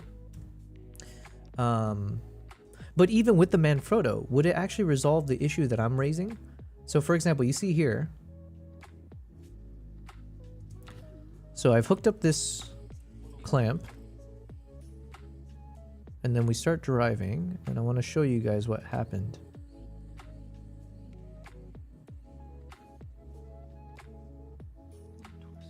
Because the problem is right here, that point of contact between the magic arm and the heavy clamp. There's literally nothing besides you screwing the screw tight. There's nothing that actually keeps the magic arm from swiveling around. And that's exactly what ended up happening once we started driving. Okay, so you can see here we start driving, and I'm obviously monitoring, and you'll start seeing with all the shake and everything, the camera starts twisting to the right, or it starts twisting twisting clockwise. So the camera, instead of pointing center, now it's like swiveling over to the right every time it shakes. And so then you can see me failing to it. I was attempting to then just like tighten the screw, but it doesn't matter how much I try to tighten the screw. It's just like a flat thing to the flat thing, and it wasn't enough to like lock it in place. Hello, Kavai says hello in the chat. And I see what you did there, Kavai. You're saying hello to L and me at the same time. I like it. Big brain moment. So you can see I was struggling here because I saw how much it was moving and like twisting. And so I'm trying to see like, oh, is there anything I can do? Like, can I tighten it? And it doesn't matter. As much as I tighten it, just with all that vibration and shake, it eventually loosens it up ever so slightly, and then it starts twisting around. So I don't, even if I have a sturdy magic arm, let's say it's a Manfrotto arm, if I don't have a solution that keeps that arm locked into the heavy clamp so that it doesn't twist around, then I'll still run into that problem, I think.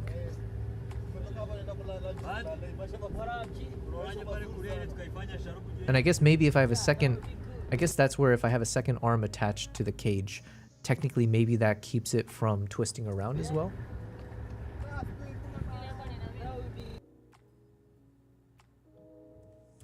So let me see here. We were looking at the Manfrotto arm. And then BD had mentioned a couple other brands. Where was it? BD said a wise key grip would say to use rig wheels. Rig wheels.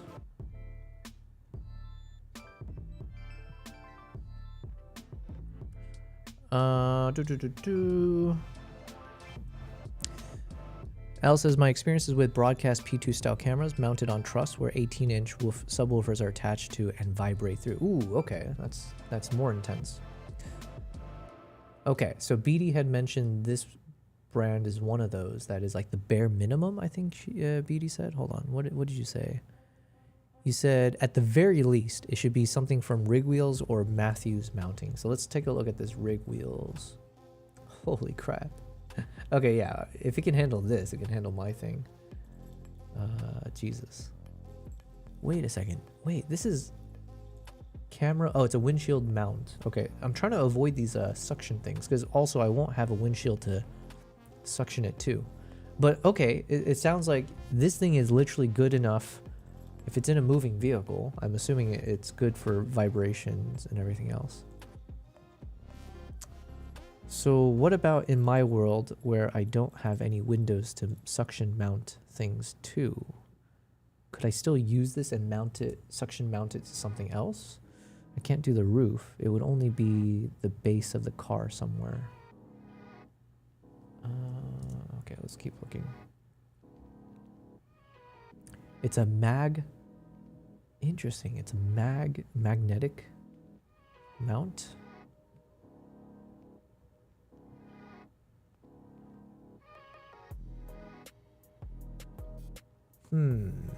How could I use this? I like how low profile this is. That's one also good thing about this. Price wise, it's not, I mean, it is expensive, but not as much as I thought it would be. And they're all using these like vibration mount stuff. But again, like my point is I'm trying to avoid something like what I see here in this picture where it's like on the hood of the car. Because I want nothing that blocks my view, my wildlife camera view, if I need to shoot something. L is on my way to shoot a concert with the 41.4. Nice. And 100 f2. Damn, that's a hefty punch combo there. Videographer is borrowing my 18 to 35. We're both shooting on Canon 90D. Nice.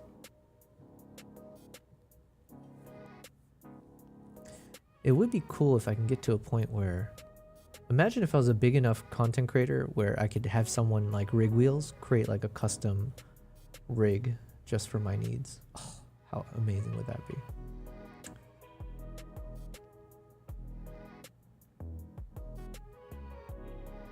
All right, so what could work for my needs? I need a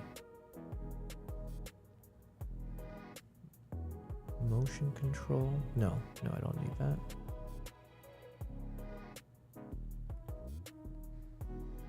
Okay, mounting systems. Yeah, and then the other thing I was saying is I think I need to avoid any side mounting rigs, because I need these cameras, because also I have a lot of cables stuck to it similar to this one. But if I'm on like a 3-hour safari and I might be going in like rainy season, so the problem becomes the moment it starts raining, I have zero protection for my gear if it's sticking outside of the car. So I think that's more a reason I need something like this, where it's probably on the secondary roof bar here. It could be on the front roof bar here potentially, but again, then it's a little bit too close for comfort. If it starts raining, obviously it'll slap into the camera more easily. Here it's a bit more protected. So if I have two cameras positioned in the center of this section, one pointing inwards, one pointing outwards, it should be that much more safe when it comes to the environment.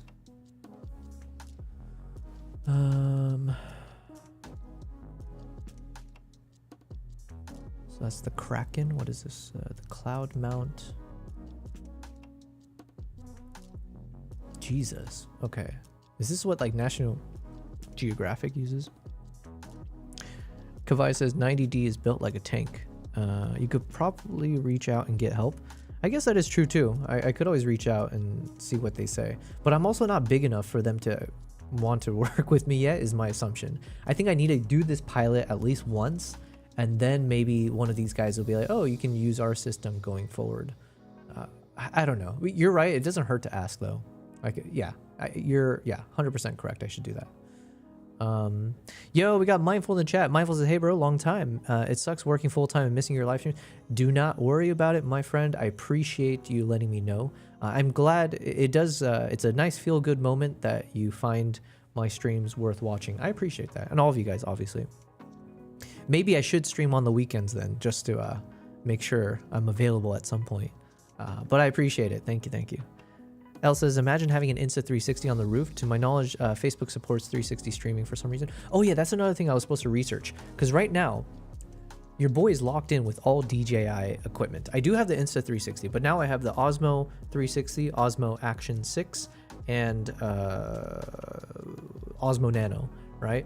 And if I could hook up any of those to the live stream, that would be really useful. If I could have my hat camera with the Osmo Nano, and somehow the Osmo Nano could be hooked up to a connected, like a power delivery that also can do live streaming at the same time. Because the problem is those things overheat after a certain amount of time if I'm streaming in a certain, I don't know. When I record in the heat, I think it only records up to like 15 minutes.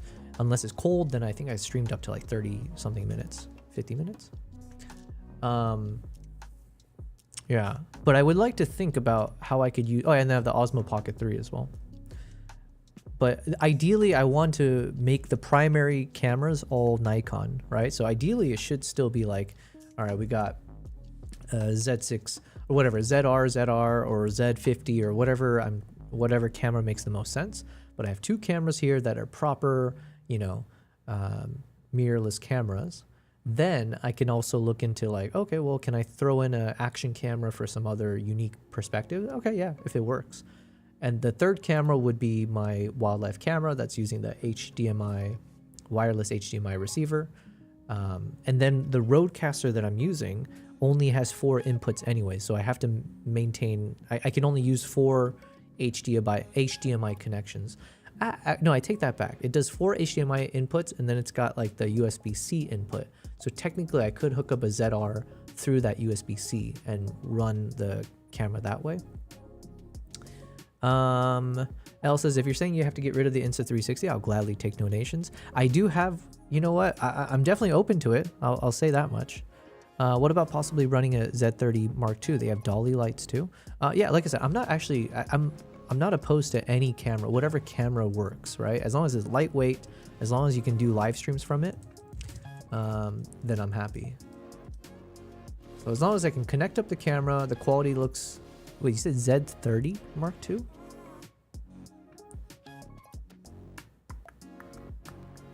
Z30, are you talking about Z50 Mark II, or is this a...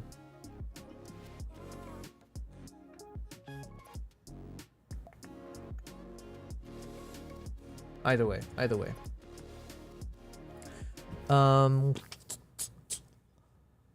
seeing if they've got the right mounting systems though. Ooh. Wait, how the heck is this that powerful? A magnetic mount with the gimbal head?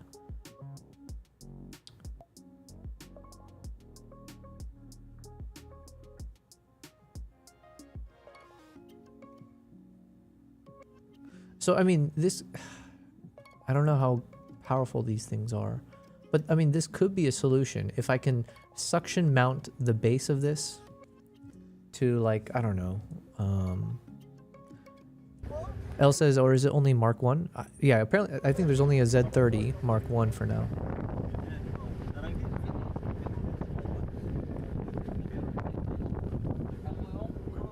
Like if I use one of those suction cup solutions like this, come on. So maybe if I have a Jeep like this where I could take that I can take that like suction part.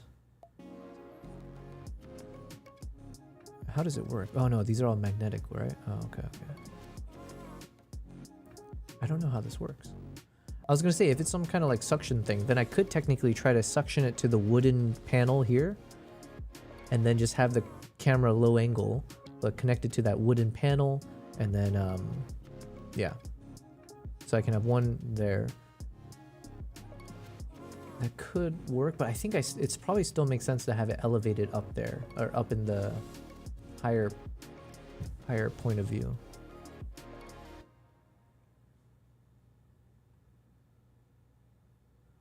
Because again, I won't have a windshield to work with. All right, what other solutions do they got? Suction mounts.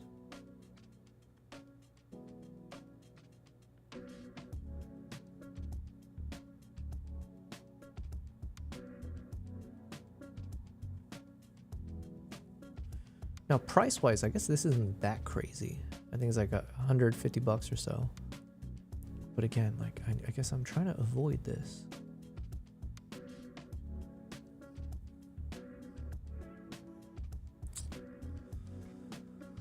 Yeah, I think the clamp system that we've been talking about probably still is the best solution for me. Elle says they're tiny, the Z30s.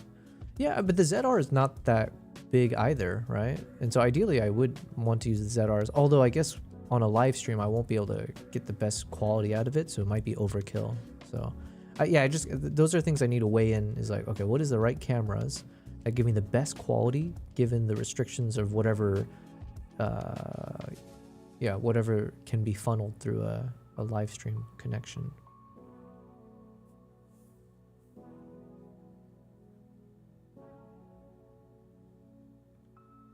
All right, here we go. Clamps.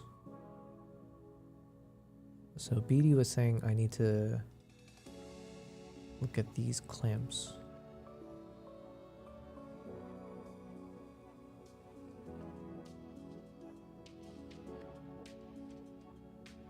I don't know how I can use this though on my solution. What was the other one BD mentioned? Matthews mounting. Matthews mounting. Pro mount system for cameras by Matthews.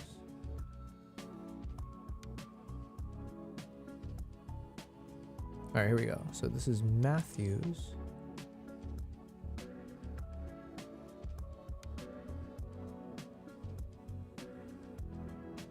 Clamps.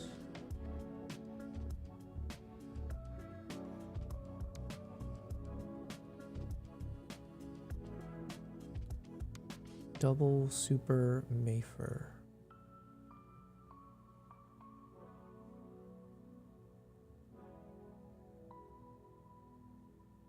Okay, so this looks like a heavy duty version of the small rig clamp that I'm using now. But I think I would still run into the same problem here. So let's say if I attach this part to the roof bar, and then I want to hook up the magic arm to the base. Where's a picture of it? Here. How do I keep it from twisting around? Like I said, also the other thing is I don't think the clamp is my the clamp is not necessarily the major issue for me. It's the magic arms that will connect to the cage that I need to make sure is like the most sturdy. What is this thing? Is this the magic arm concept? Okay, let's see. It's a 2x silver Mayfer clamps with pin, 1x a right angle snap in pin. Ooh, interesting.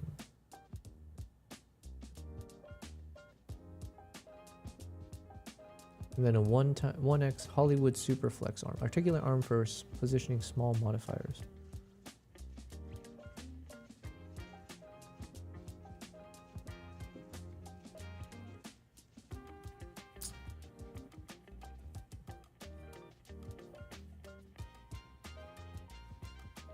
Too many solutions here.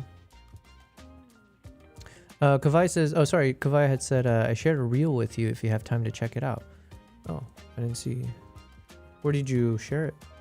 Matthews is high end, up there with Satchler, but not O'Brien. Okay. And the question, I guess, on my end is like, what is overkill versus what is reasonable for me to focus on?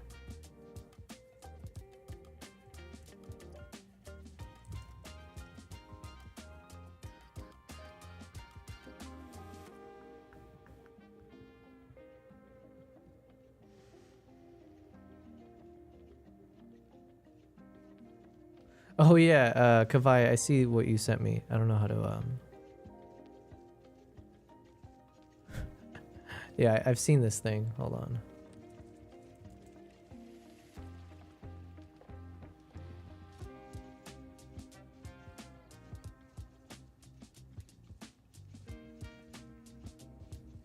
I've seen this video. This dude is like rocking the craziest gear. Can I not zoom in on this?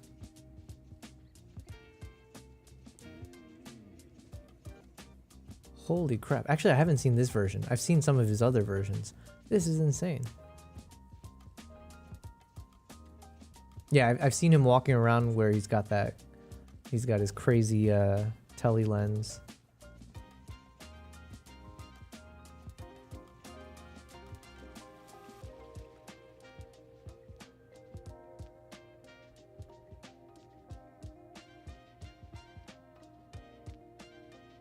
Man, it'd be so much fun to do a chimp trek or a gorilla trek like this. I mean, it wouldn't be a wise thing to do, but it'd be funny. Jeez. Man, I wish I could do like DIY stuff like that. I have no idea where I would even start. All right, what do I look up?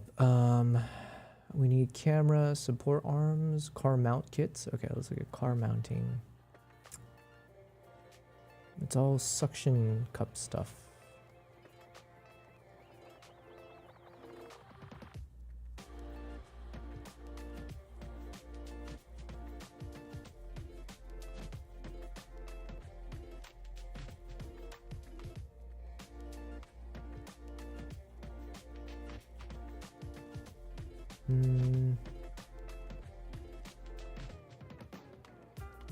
Hangers?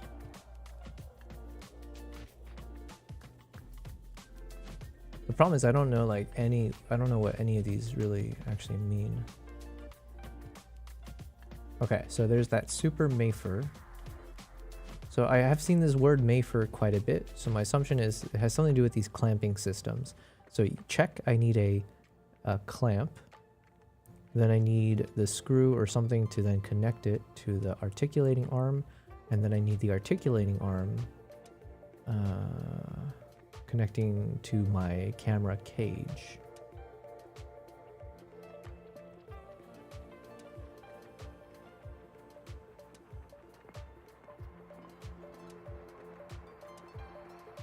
But yeah, all things considered, I think the small rig heavy clamp that I'm using, it didn't seem to be an issue, or it seemed to have held up. It was more the magic arm system that I was pairing it with that I didn't do a good enough job with.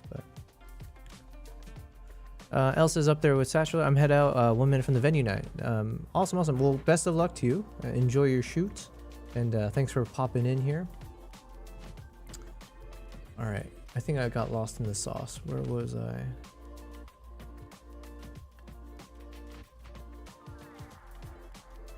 Maybe if I look up camera, Mayfer, car.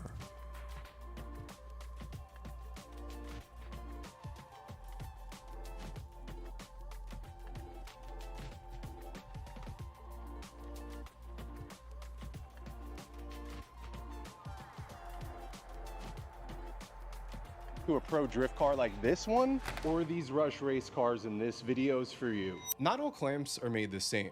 And 9 times out of 10, when I'm rigging clamps to cars, it's going to be on the roll cage or a tubular front or... Okay, roll cage. That's the word because I keep saying the wrong things, I think. I keep saying roll bar because I have no idea what I'm talking about. So the roll cage. Okay. rear end that we could clamp onto. But here's where most clamps fall short. We want to make sure the clamp we're using can have enough coverage to clamp down fully or as close to around the entire pipe. See how the smaller one's starting to slip? This clamp right here is the small rig super clamp. It's a little bit bulky, but it almost covers the entire pipe hey, when that's I'm what clamping I have. down. That and one with works. this lever, you could really get a nice bite, and it has never failed me. So there you have it. That wraps up my favorite. Hey, there we go. This is a proper video. This is exactly what I needed to hear, because that's what I have, right? I got the small rig. It is big enough of a opening that it attached onto the roof cage easily. There's enough space and then some. So this worked out quite nicely, and I didn't feel like it felt inferior or like it was not durable. So I think this is probably all I need. And I get what you guys are saying, there are better quality stuff, but maybe for my needs this could be all. Favorite go-to clamp when I'm fixing cameras onto cars. Now in the next episode, I'm gonna be talking about the best magic arm out on the market. Okay. But now maybe you guys will watch this and be like, this guy doesn't know what he's talking about. Because if he likes the small rig, how dare he? But listen, if he's using this on... Not all clamps are made the same. So whether you're mounting... Okay, who is this guy? How do I make sure to watch his next video?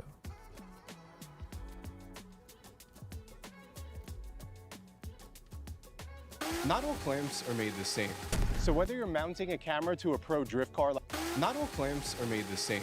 So whether you're mounting a camera to a pro drift car like this one, or these rush race cars in this video is for you. Not all clamps are made the same. And 9 times out of 10, when I'm rigging clamps to cars, it's going to be on the roll cage or a tubular front or rear end that we could clamp onto. Wait, how do I actually go to his channel? Why is this so... Oh, there we go. The Automotive DP. Okay, where's your other video about this? Don't tell me he hasn't made the second part. I need to hear the second part. He said it was about the best magic arm. Don't leave me hanging like this. He's leaving me hanging.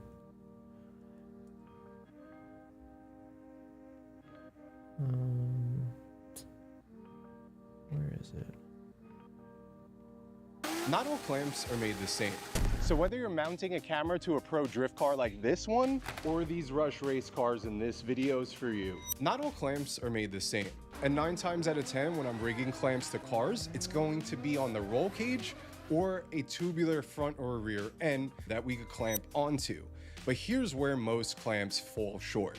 We want to make sure the clamp we're using can have enough coverage to clamp down fully or as close to around the entire pipe. See how this smaller one's starting to slip? This clamp right here is the Small Rig Super Clamp. It's a little bit bulky, but it almost covers the entire pipe when I'm clamping down. And with this lever, you could really get a nice bite, and it has never failed me. So there you have it. That wraps up my favorite go-to clamp when I'm fixing cameras onto cars. Now in the next episode, I'm gonna be talking about the best magic arm out on the market. Not all... But he never made that video, so he's left us hanging. Damn. Maybe... Where's this guy?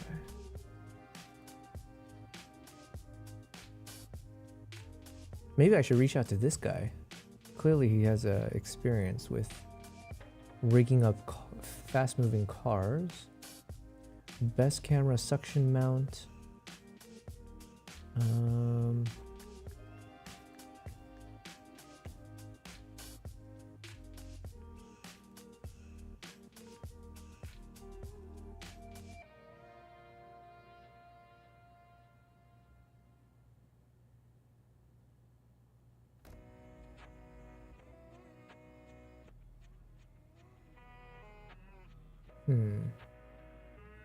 Does he have his contact information? Like, could I actually email this guy? He's got Instagram. Okay. You know what? I might actually do that. I might reach out to this guy because he clearly is an expert with car stuff, and I'm clearly not. And I wonder if he's got some experience. He's also using that iFootage spider, which I have. I'm using that for my Z6 III. Okay, this might be the guy to reach out to. Wow.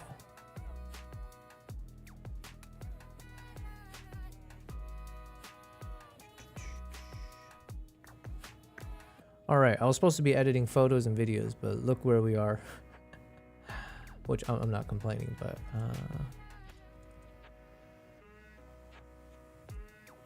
where was my...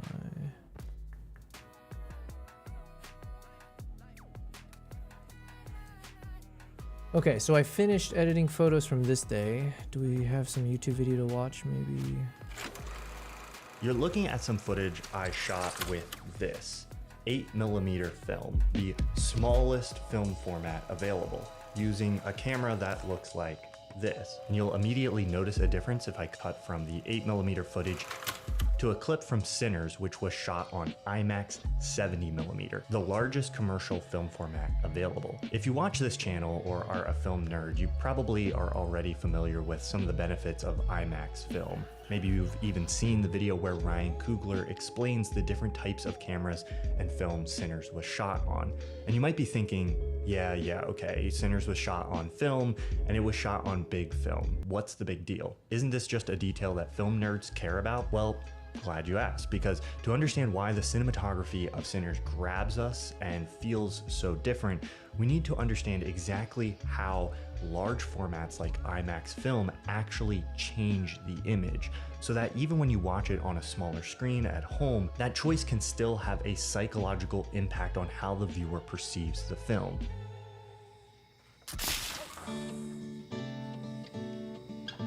Man, I'm in like a movie watching mode. Do I want to, what do I want to watch tonight? Do I want to rewatch Sinners? That was a fantastic movie.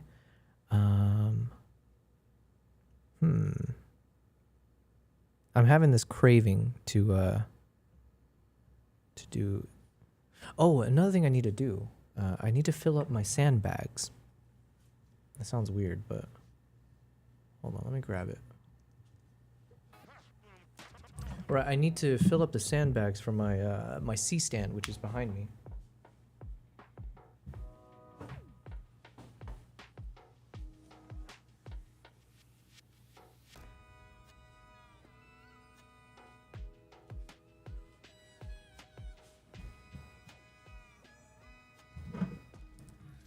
I forgot, I have some random tasks I need to get done today.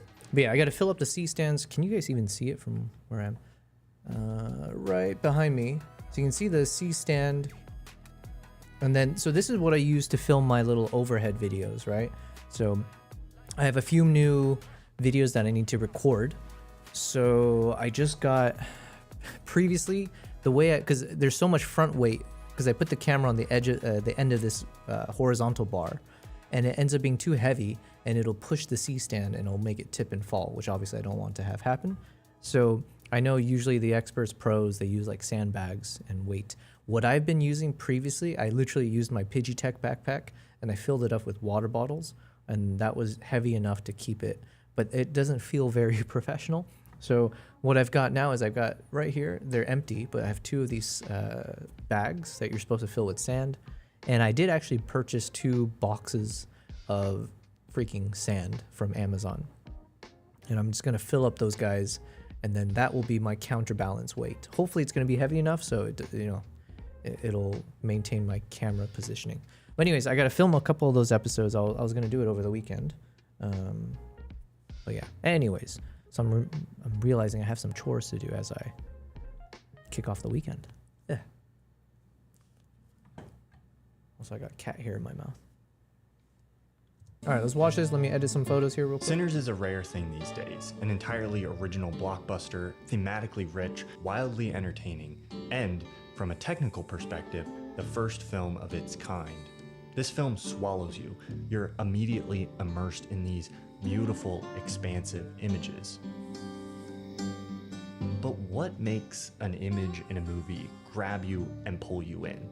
While big moments like this are undeniably cool, in Sinners, even an image as seemingly unassuming as this one, or this one, where it may seem like not much is going on with the camera, there are small, almost unnoticeable details that affect the psychological impact of the image. Let me explain what I mean.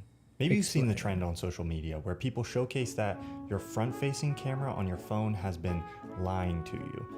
The premise is that you get used to looking at the way your face looks when it's filmed through the front-facing camera, not realizing that the wide-angle lens of your front camera distorts the shape of your face. And then if you cut from that wide angle to a more telephoto angle, which is closer to how we see faces in real life, the difference is dramatic. Studies have shown that we perceive the same face with less lens distortion as more attractive and even more trustworthy and competent. But what does this have to do with the cinematography? Wait, does that mean I should stop using my 20mm lens for here? Maybe I should use like a 50mm and have it pushed all the way far back. I don't have space for that though. Of Sinners. It's easy to think that increasing the size of the film, going from a smaller to larger format, just means more resolution, like the jump from HD to 4K with digital filmmaking. But while larger film formats do increase resolution, they also change the image in other important ways. Probably the most immediately noticeable is how larger formats have shallower depth of field, making the part of the image that's in focus narrower and making the background blurrier. If you look at footage shot on a small format like 8 or 16mm, you can see how most of the image is usually in focus. Everything in this shot, from the subject in the foreground to the mountains in the background, are in focus at the same time. But with 70mm, even in a fairly wide shot like this one or this one, you can get shallow depth of field that would normally be difficult or impossible to achieve on wider shots like this with smaller formats.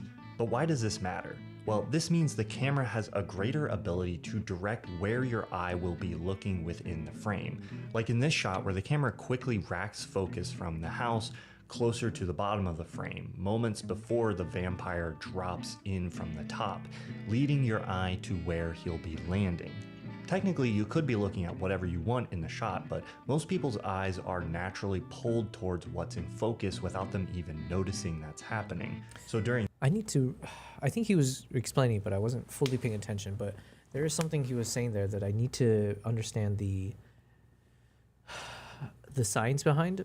Because even when I'm doing my as I've been doing like this kind of instructor role and I'm teaching about photography, that's one of those concepts where I haven't really been able to lock in properly to share, is why, if you're shooting with like a longer focal length, like let's say if you're shooting at 70mm, or if you shoot at 100 or 200 or 400, why there's more subject,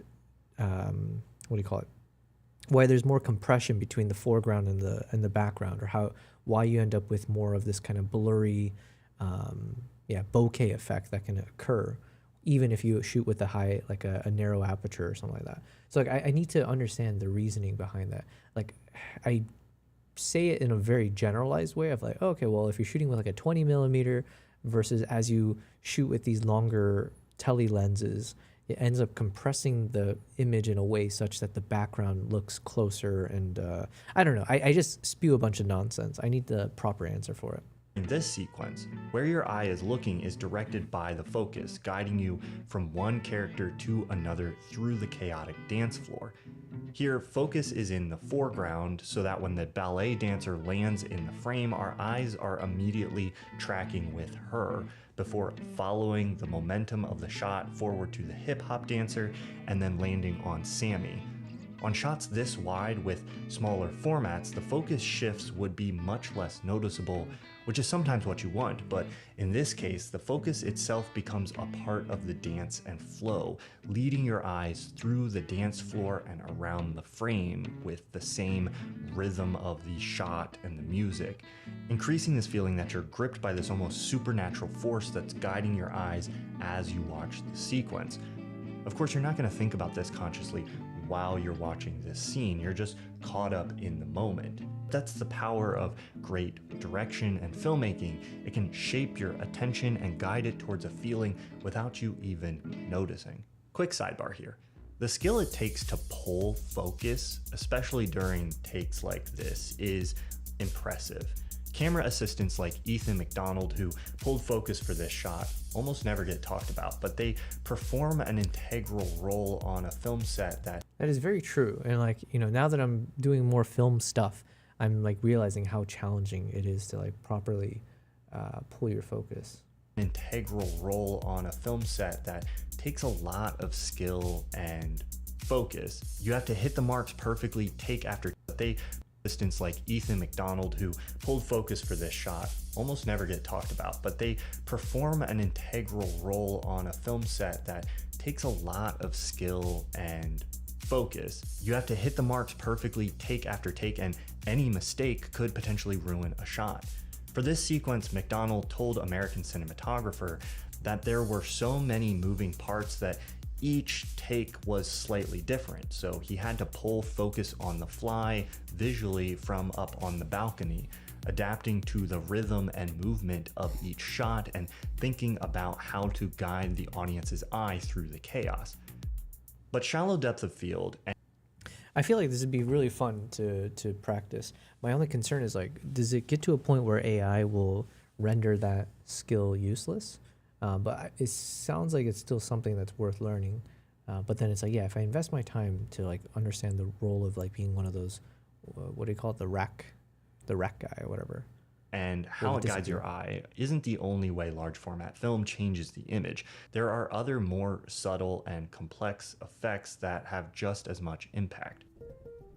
Let's say the setting and location are a very important part of your story, and in certain shots you want a wide frame that includes the world surrounding the characters. One way you could shoot a wider image and include more of the surroundings would be simply to use a wide angle lens. But remember how a wide angle lens distorts faces? Maybe we want to avoid that. So instead, you could get more of the surroundings in the shot simply by moving the camera further away from the subject. But when you do this, because the camera is so far away, you lose the ability to move it freely through the scene. The third option, and the one that gives you the visual coverage of a wide angle while letting you use more telephoto lenses that don't distort faces, is to shoot on a larger format, which produces a larger image without the distortion of a wide angle lens. This is how on large formats, the faces can feel like they were shot on a telephoto lens, while the size of the shot remains wide enough to include the environment and locations that surround the character. And this produces an interesting effect.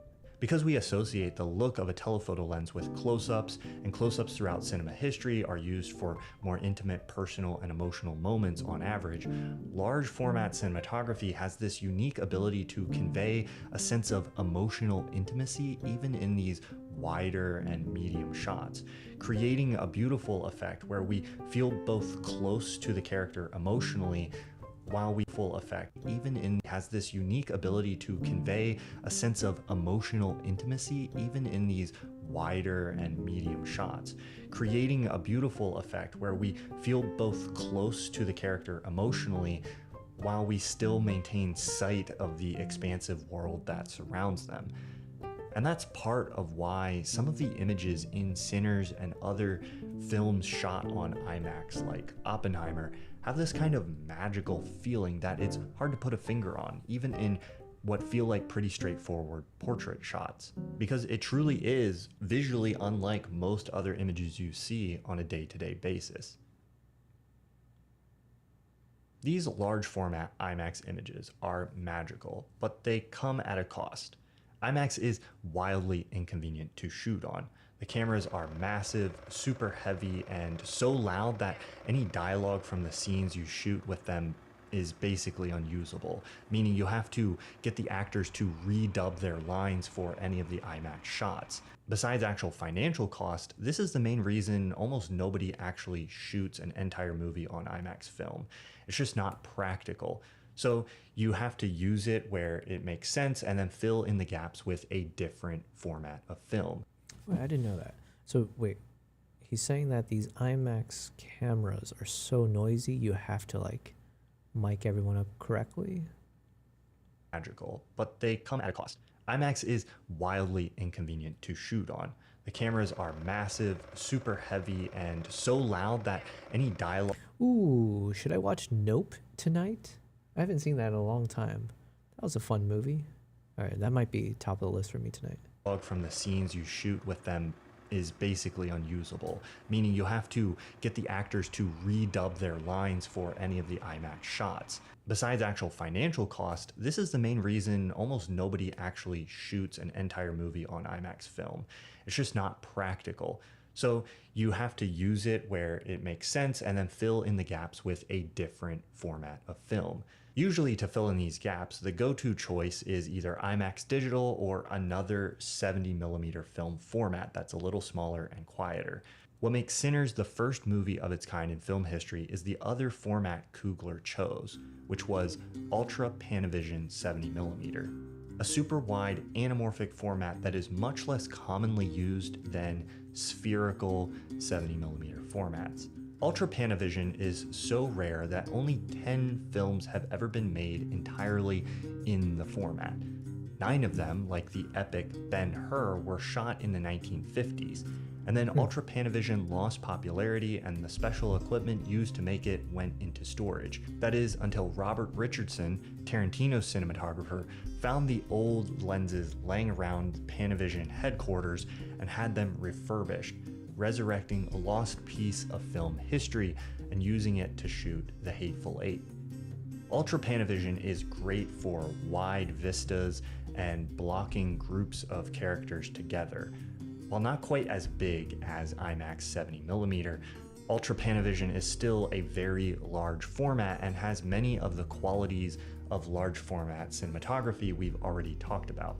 In addition to this, stretching the image wider using anamorphic lenses also helps maintain the intimacy we feel with telephoto shots while still including the surroundings on the edges. So not only did Sinners continue the legacy of a super rare film format, but it became its own piece of history by being the first movie to combine Ultra Panavision with IMAX 70mm film. And it's a bold combo because while IMAX is one of the tallest film formats ever made, Ultra Panavision is one of the widest ever made. This meant that the transitions between the two formats to avoid being distracting and jarring would have to be timed and used very intentionally. Why does any of this stuff really matter?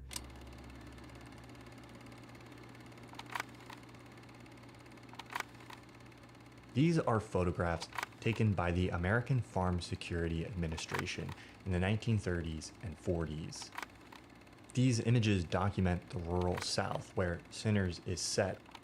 We see open horizons, dusty foregrounds, and small human figures against expansive landscapes. These images were a key visual touchstone for Sinners director Ryan Coogler and his cinematographer Autumn Durald Archipel, and much of the world of the film grounds us in this reality. It's perhaps a little cliche to call a location a character in a film, but here I think it really is. Sinners is not just a vampire story, it's using the vampire mythology to express and comment on true and real historical oppression and exploitation and cultural erasure. The actual historical environment that surrounds these characters isn't just a pretty background for the action, it grounds the film in its historical context and reality.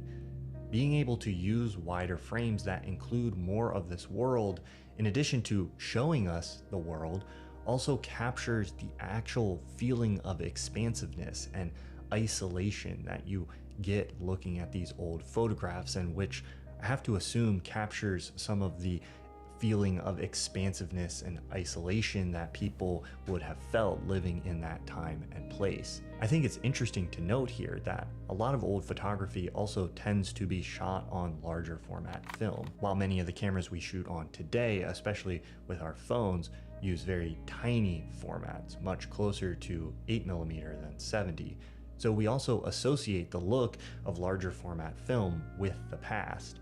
And because Ultra Panavision has rarely been used in contemporary filmmaking, we also associate that look with the past. Sinners is grounded in history, not just through this look, but because in some cases they were literally using the same film equipment as filmmakers of the past. And not to put too fine a point on all of this, but I think the artistic production of Sinners and how it fuses the past and the present mirrors the film's thematic heart.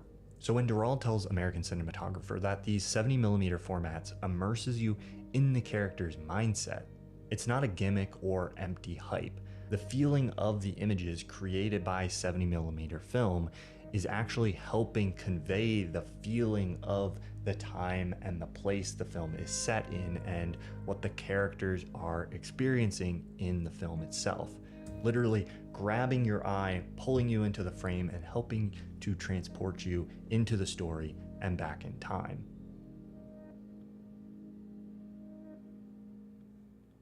Okay, well listen, that was all very fine and dandy. I think I learned a lot actually from this. Okay, I'm noticing the time. It's like 6 minutes till 10. I'm hungry. I feel like I'm in a good spot to... right now I feel the urge to watch a movie. Probably because we're watching these YouTube videos about cinematography. I don't know what I want to watch yet. I think that the movie Nope is coming up front and center for me. Where it's like, ooh, okay, should I watch that tonight? What else was I thinking?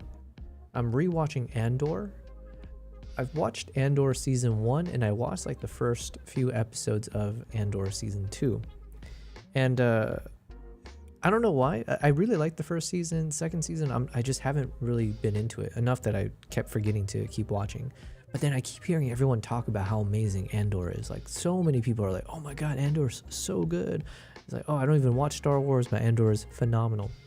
So I want to try watching again, but like being focused this time, because I think, to be fair, when I've been watching the second season, I've been a little bit distracted every time. So yeah, I figure, you know what, let's start from the beginning. So I don't know if I'll watch that tonight or if I'll watch a movie, but those are kind of in my mind. Where are my cats? Oh, they're just chilling here, just having a blast as usual.